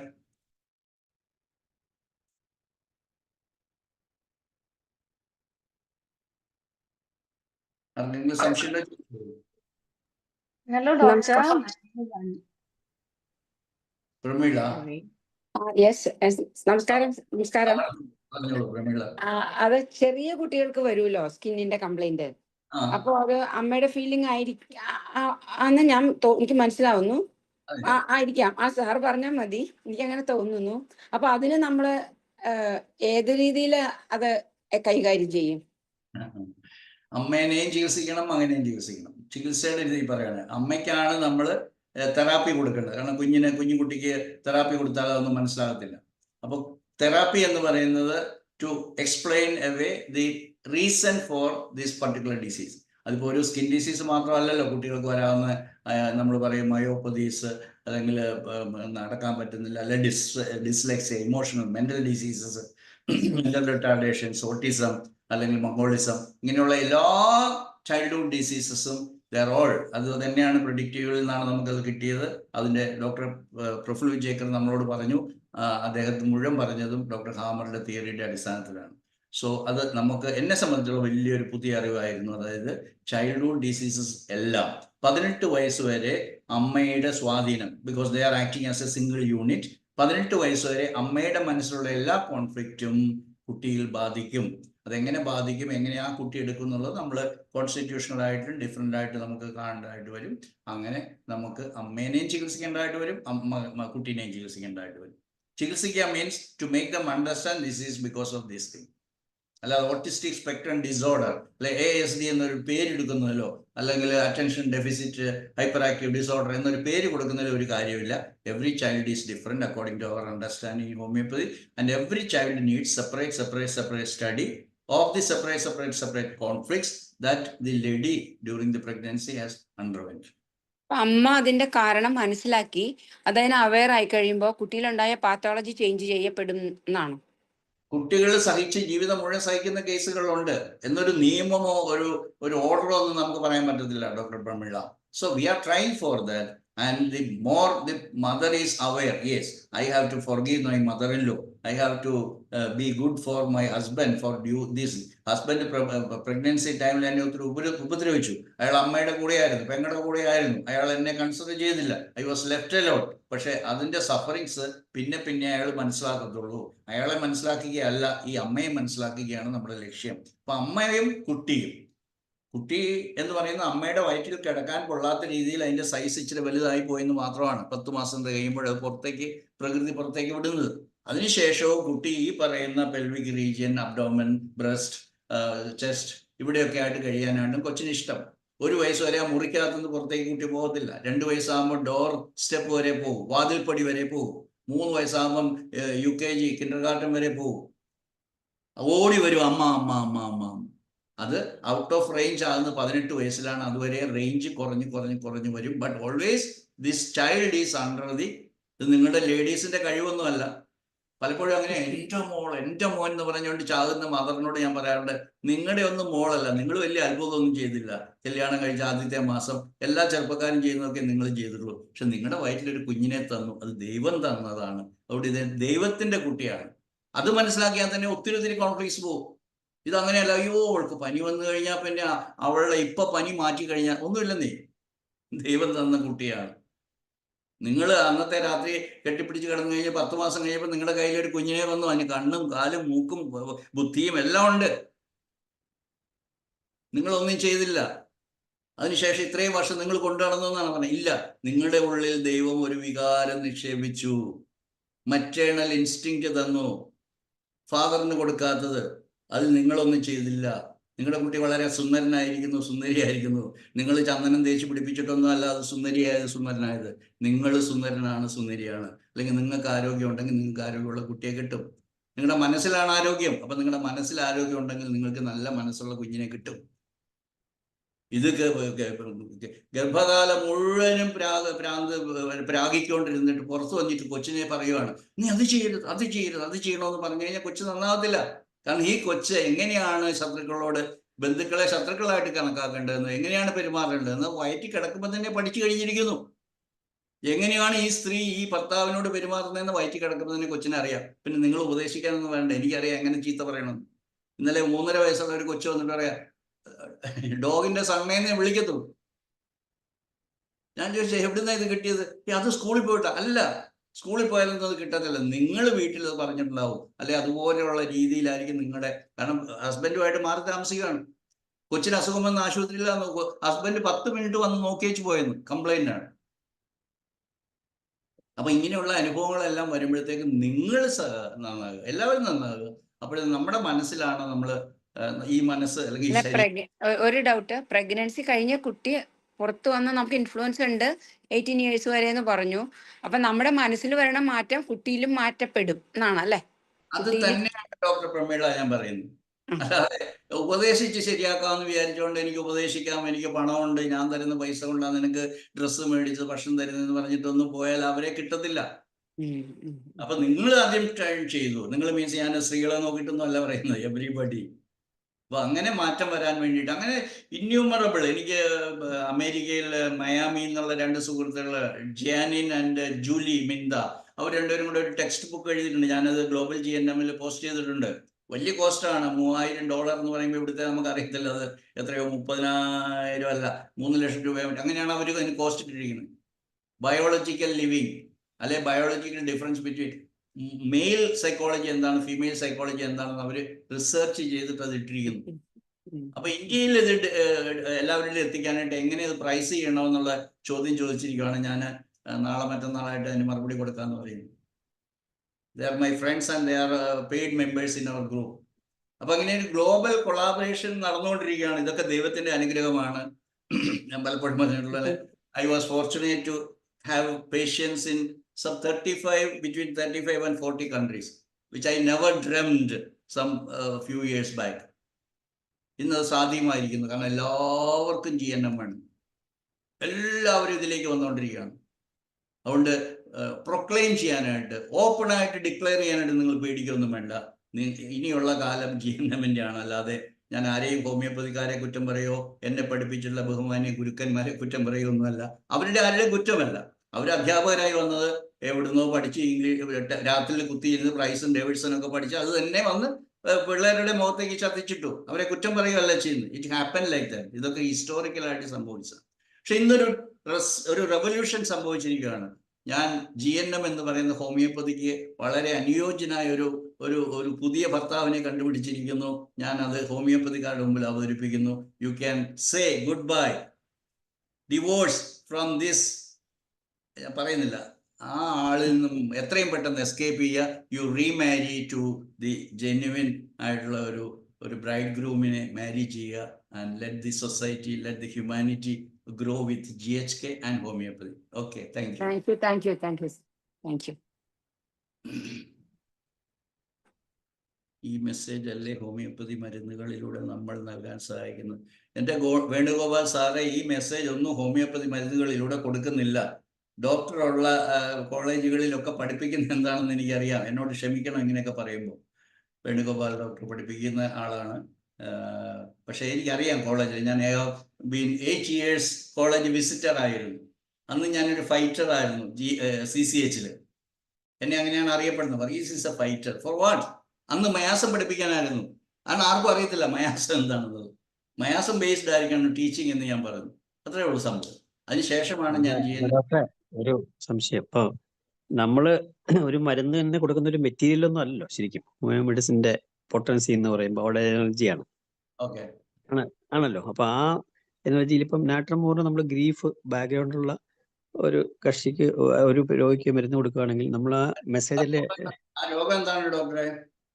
അല്ല, ഇപ്പൊ ഒരു ഫോർ എക്സാമ്പിൾ ഇപ്പൊ ഒരു അപ്പൻഡിസൈറ്റിസ് ആയിക്കോട്ടെ, നമ്മള് ഇഗ്നേഷ്യ സാധാരണ ഒരു കോളേജിലെ സ്റ്റുഡന്റിനെ പഠിപ്പിക്കുന്നുണ്ടോ? അപ്പൻഡിസൈറ്റിസ് ഉണ്ടാകുന്ന നമ്മള് അല്ലെങ്കിൽ ആരെങ്കിലും പഠിപ്പിക്കുമല്ലോ, അവരുടെ സിലബസിലുള്ളത് കൊണ്ട്. ഞാനും നമ്മളൊക്കെ സുഹൃത്തുക്കളല്ലേ. ഞാൻ പഠിച്ച കാര്യം പറയാം. അതായത് നിങ്ങൾ ചോറിന്റെ കൂടെ മീൻ വറുത്ത് കഴിച്ചാൽ നിങ്ങൾക്ക് വരാനുള്ള സാധ്യതയുണ്ട്. അല്ലെങ്കിൽ നിങ്ങൾക്ക് ദഹിക്കാത്ത ഒരു ഭക്ഷണമാണ് പറയുന്നത്. അങ്ങനെയല്ല. It can be a conflict in the mind that is called indigestible morsel conflict. എത്രയോ കുഞ്ഞുങ്ങളുടെ മാത്രമല്ല, എത്രയോ വലിയ ആൾക്കാരുടെ അപ്പൻഡിക്സ് മുറിച്ച് കീറി കളഞ്ഞിട്ടുണ്ട്. ഒരാവശ്യമില്ല. വയറുവേദന തുടങ്ങുമ്പോഴേ പറഞ്ഞാൽ മതി. അവർക്ക് റീസൺ അറിയത്തില്ല. എല്ലാ അപ്പൻഡിസൈറ്റിസ് ആണ്. എല്ലാം ഞാൻ പറയുന്നില്ല. ഓഫ് കോഴ്സ് ഡയഗ്നോസിസ് ഒക്കെ നിങ്ങൾ നടത്തുന്നുണ്ട്, അല്ലെങ്കിൽ ഡോക്ടേഴ്സ് നടത്തുന്നുണ്ട്. റൈറ്റ് ഇൻഗ്വിനൽ റീജിയനിൽ സ്വെല്ലിംഗ് ആണ്, അത് പാൽപേറ്റ് ചെയ്ത് ഇത്ര സെന്റിമീറ്റർ ദൂരെ നിങ്ങൾ പ്രസ് ചെയ്തതിന് ടെൻഡർ ആണെങ്കിൽ അപ്പൻഡിസൈറ്റ് ആണെന്നേ, അല്ലെന്ന് ഞാൻ പറയുന്നില്ല. But why? അത് പഠിക്കണ്ടേ ഡോക്ടറെ? അല്ല, ഞാനത് ഉദ്ദേശിച്ച അപ്പൻഡിസൈറ്റിസ് എന്നുള്ള ഡിസീസിനെ കുറിച്ചല്ല. ഇപ്പോ ഒരു എക്സാമ്പിൾ പറയുകയാണെങ്കിൽ നടുവേദനയ്ക്ക് നമ്മൾ നാട്രമോർ കൊടുക്കുന്നു. അതിന് സിംറ്റംസ് ഉണ്ട്. സ്ട്രോങ് പ്രഷർ അമിലിയറേഷൻ, ലംബാർ റീജിയനിൽ എന്നൊക്കെ പറയുന്നു, അല്ലെ പ്രയോണി കൊടുക്കുന്നു. But we should know why somebody has got a backache, ഇല്ലേ? വേണ്ടേ ഡോക്ടറെ? അത് വേണം സാർ. അപ്പോ അല്ല, ഞാൻ ഉദ്ദേശിച്ച വേറെ ഒന്നുമല്ല. ഞാനൊരു എക്സാമ്പിൾ പറഞ്ഞു. ഇപ്പൊ ഒരു 2-3 കേസിൽ നമ്മൾ സ്റ്റഡി ചെയ്തു. അപ്പൻഡിസൈറ്റിസ് ആയിരുന്നു. അതൊരു സബ് അക്യൂട്ട് സ്റ്റേജിൽ വന്നു. പക്ഷെ നമ്മൾ അതിന്റെ ബാക്ക്ഗ്രൗണ്ട് എടുത്തപ്പം ഈ കുട്ടിക്ക് ഒരു സെപ്പറേഷൻ കോംപ്ലക്സ് എന്ന് നമ്മൾ പറയും. ഇപ്പൊ സ്കൂളിൽ നിന്നൊക്കെ മാറ്റി, അല്ല അങ്ങനെ ഫ്രണ്ട്സിന്, അങ്ങനെയുള്ള 2-3 കേസ് സ്റ്റഡി ചെയ്തു. അപ്പൊ അതിലൊക്കെ ഇഗ്നേഷ്യ കൊടുത്തിട്ട് മാറി. അപ്പൊ അത് എന്റെ ഞാനതും ഇതുമായിട്ടൊന്ന് കോറിലേറ്റ് ചെയ്ത് ചോദിച്ചതേ ഉള്ളൂ. അല്ലാതെ ഞാൻ ഡോക്ടറുടെ പറഞ്ഞതിൽ നിന്ന് അകലുകയല്ല. ശരിക്കും നമ്മൾ കുറച്ചുകൂടെ മനസ്സിലാക്കിയാൽ ചിലപ്പോൾ അതിലെത്തുമായിരിക്കും. ഡോക്ടർ തീർച്ചയായിട്ടും ഞാൻ ഒരു ദിവസം കൊണ്ട് പഠിച്ചതല്ലോ. 2008 ഞാൻ ആദ്യമായിട്ട് ഇത് കേൾക്കുന്നത്. ഞാനത് പലയിടത്തും പറഞ്ഞിട്ടുണ്ട്. 2008 ഡോക്ടർ പ്രഫുൽ വിജയ്ക്ക് ഒരു ക്ലാസ് എടുക്കുമ്പോഴാണ് പറഞ്ഞത്, left side of a lady represents her children and mother, right side represents her husband, and also he said virus can make anyone sick. അവിടെ മുതലാണ് ഞാൻ വായിച്ചു തുടങ്ങിയത്. അതും 5 years കഴിഞ്ഞിട്ടാണ്. Due to some personal reasons I couldn't go to that. അപ്പോൾ ഞാൻ അന്വേഷിച്ചു.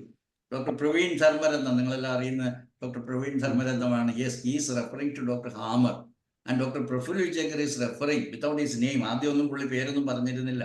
പിന്നീടാണ് ഡോക്ടർ ഹാമർ സയൻസ് എന്ന് പറഞ്ഞ് ഇന്ന് ജനങ്ങളെല്ലാം അറിയപ്പെടുന്നത് ഡോക്ടർ ഹാമർ സയൻസ് എന്നാണ്. Okay, good. Doctor Hamer science എന്ത് പേര് വേണമെങ്കിലും വിളിച്ചോളൂ. But the knowledge is very very very precious.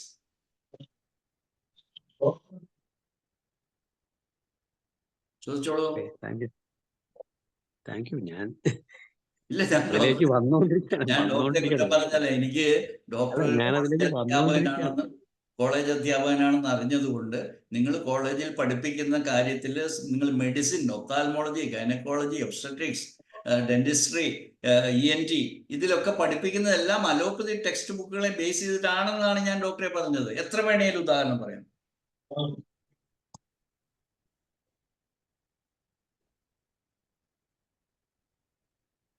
എത്ര വേണേലും കേസസ് എനിക്ക് പറയാൻ പറ്റും. എന്തുകൊണ്ട് ഒരാൾക്ക് ചെവി വേദന ഉണ്ടാകുന്നു, എന്തുകൊണ്ട് ഒരാൾക്ക് ചെവി പൊട്ടി ഒഴുകുന്നു, എന്തുകൊണ്ട് ഒരാൾക്ക് തൊണ്ടവേദന വരുന്നു. ഇത് നിങ്ങൾ പഠിപ്പിക്കുന്നില്ല ഡോക്ടറെ. ഇൻഫെക്ഷൻ എന്നുള്ളതിൻ്റെ അകത്ത് പറയുക.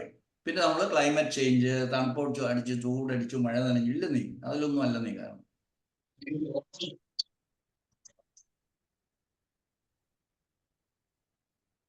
ആരും ഇല്ലെങ്കിൽ നമുക്ക് നിർത്തിയേക്കാം വനിതാ ഡോക്ടറെ. സമയം ഒത്തിരി ആയില്ലേ? ആരും ചോദിക്കുന്നില്ലെങ്കിൽ ശരി സാറേ, അങ്ങനെയാണ് നമുക്ക് ലാസ്റ്റ് ചാൻസ് ആർക്കെങ്കിലും ഉണ്ടോ?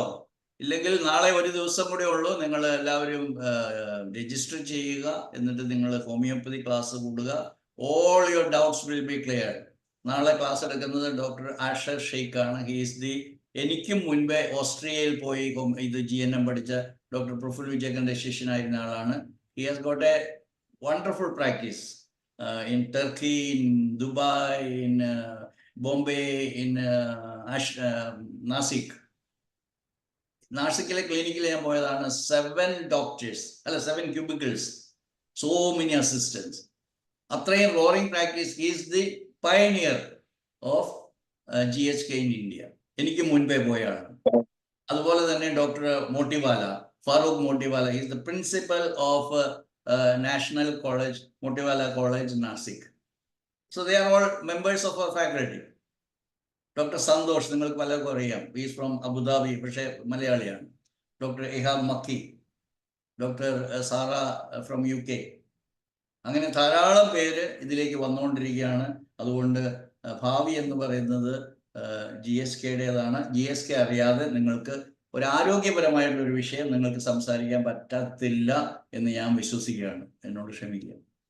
Okay, nice meeting you all here. ഒത്തിരി പേര് നിശബ്ദരാണ്. Thank you sir. Thank you all. സാറേ എന്റെ Anjana Shankar, tell me. You were talking about animals in a GSM. Is it how can we find out if a skin disease or dog in a what is the conflict? That dog's child was taken away from that mother's dog, or this dog was taken from another house where she lost her child or husband. So the biology can be very easily understood from the biological entities like animals and plants even. Dr. Srikumar, he is still there. Dr. Srikumar gave wonderful lessons. What is the reason for mastitis? What is the reason for Colombo Rogam, skin disease? So many difficult. Now he is finding answer in GHK only for so many animal diseases. അതുകൊണ്ട് ഇതൊരു biological knowledge ആണ്, അല്ലാതെ human knowledge ഒന്നും അല്ല. അതുകൊണ്ട് ബയോളജിയിൽ എന്താണ് നിങ്ങൾക്കറിയില്ലേ? ഒരു അമ്മ പശു മാതാവ് അതിന്റെ കുഞ്ഞിനെ ഒരാൾക്ക് വിറ്റു. ഞങ്ങളൊക്കെ നമ്മൾ കുഞ്ഞുങ്ങൾ ഒത്തിരി വരുമ്പോഴത്തേക്ക് ഒരു കിടാവിനെ, പശുക്കിടാവിനെ അയൽവക്കക്കാരന് കൊടുക്കും. പക്ഷെ ആ കുഞ്ഞ് പോയി കഴിഞ്ഞാൽ അന്ന് ഭക്ഷണം കഴിക്കത്തില്ല, എന്ന് കഴിഞ്ഞുകൊണ്ടിരിക്കും. എന്തുകൊണ്ടാണ് കരയുന്നത്? She lost child. ഒരു ആടിന്റെ തൊട്ട് മുമ്പിൽ ഒരു വണ്ടി ഇടിച്ചിട്ട് തന്നെ കാഫ് അല്ലെങ്കിൽ എന്താ പറയുക ലാമ്പ് മരിച്ചു പോയാൽ ആ ആടിന്റെ ബ്രസ്റ്റിൽ മുഴയുണ്ടാകും. അതിനെ ക്യാൻസർ എന്ന് നിങ്ങൾ വിളിക്കും. അത് മനസ്സിലുണ്ടാകുന്ന സെപ്പറേഷൻ കോൺഫ്ലിക്റ്റോ അല്ലെങ്കിൽ നെസ്റ്റ് വറി കോൺഫ്ലിക്റ്റ് എന്ന് പറയും. The mother is trying to bring out or produce milk so that the injured baby may be fed. അതിനു വേണ്ടിയിട്ടുള്ള നാച്ചുറൽ ബയോളജിക്കൽ അറ്റംപ്റ്റ് ആണ് every tumour in the breast. Breast cancer ആണ്. And supposing a baby puppy was removed from the mother without it being with the mother for a long time and it leads to skin disease, can medicines be given? No. Why you should give medicine? First of all, you understand the conflict. Understand? ഈ conflict മനസ്സിലായി കഴിഞ്ഞാൽ then you can find out reasons. Animals find out. നമുക്ക് എങ്ങനെ കണ്ടുപിടിക്കാൻ പറ്റും? നമ്മുടെ കയ്യിൽ കിട്ടിയ ഒരു പട്ടിക്കുട്ടിക്ക് ഇങ്ങനെ സ്കിൻ ഡിസീസ് വരുന്നു, അങ്ങനെ വന്നു കഴിയുമ്പം ട്രീറ്റ് ചെയ്തിട്ട് പോകുന്നില്ല എങ്കിൽ How Yeah. can we find out the conflict that the patti went through? വലിയൊരു ചോദ്യമാണ്. ഡോക്ടറാണോ അഞ്ജന? Doctorate ആണ്, പക്ഷേ doctor in PhD ആണ്. Not a doctor. ഇതാണോ animal husbandry or No. Forest economics. I am just interested. I loved your topic. Okay. I'm totally interested in knowing. ഇവിടെ ഒരു message കിട്ടി ഇപ്പോഴ്. GNM is the only way to prevent diseases in animals. അത് മറ്റാരുമല്ല പറഞ്ഞിരിക്കുന്നത്, doctor Sreekumar. He is a veterinary surgeon retired and he is doing wonderful practice in GHK homeopathy because he is a holistic healer. Doctor Sreekumar ഒന്ന് unmute ചെയ്യാമോ, അല്ലെങ്കിൽ ഒന്ന് കാണാമോ? You can speak. Late ആയി എന്നാലും doctor Sreekumar, doctor Sreekala is his beloved wife. Both of them. പറഞ്ഞോളൂ Sreekumar. പറ്റുള്ളൊന്ന് video on ചെയ്തോ? സൗകര്യമാണ്. GNM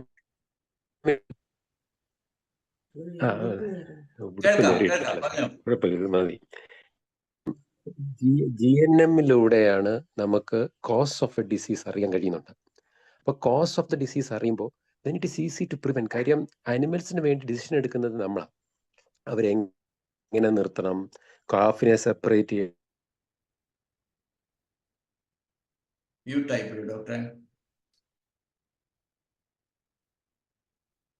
doctor മ്യൂട്ടാണ്, കേൾക്കുന്നില്ല.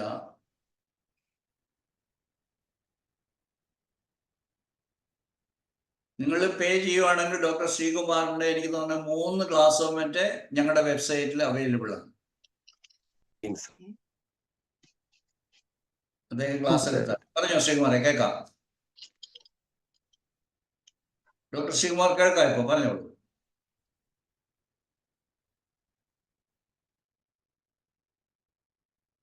We are waiting for your valuable comment. The network issue ആണോ എന്ന് തോന്നുന്നു, കേൾക്കുന്നില്ല ഇപ്പോഴും. നെറ്റ്വർക്ക് ഇഷ്യൂ ആയിരുന്നു. പറയൂ, ശ്രമിച്ചേക്ക്.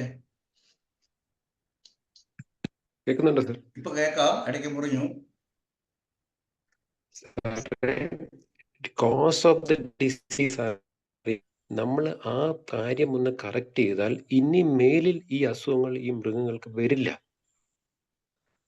For example, separation of the cow and the calf ആണ് മാസ്റ്റൈറ്റിസിന്റെ കോസ് എന്ന് പറഞ്ഞു കഴിഞ്ഞാൽ കീപ് ദം ടുഗദർ, പ്രശ്നം തീർന്നല്ലോ. Yes, I agree. But എങ്ങനെ നമുക്ക് skin disease മാറ്റാം when we do not know the cause? Dr. Anjana, we don't need to for example, know the we cause. don't need to remove the cause. It is already in place. അല്ല sir, ഒരു അനിമലിനെ വീട്ടിനകത്ത് നിർത്തിയിരിക്കുവായിരുന്നു. ഉണ്ടായ animal in the house. Then they made a small building outside the house and shifted the dog from the house to that particular building. They called me to say that I have ഭയങ്കരമായ hair loss and itching. Then I asked them, have you separated the animal from the any? Okay.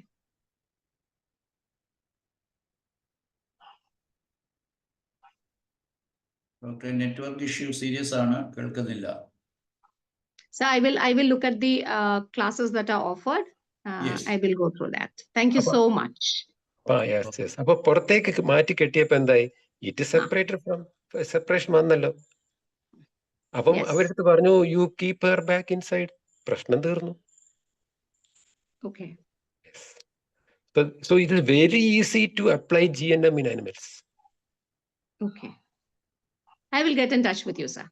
Okay. Thank you so much. Thank you so much. Thank you. അപ്പോൾ എല്ലാവർക്കും ഒരിക്കൽ കൂടി നന്ദി പറയുന്നു. നമുക്ക് good night പറയാം, പിരിയാം. അടുത്ത ചൊവ്വാഴ്ച വീണ്ടും നമുക്ക് കാണാം എന്ന് വിചാരിച്ചുകൊണ്ട് നമുക്ക് പിരിയാം. Good night. Thank you all. Thank you sir.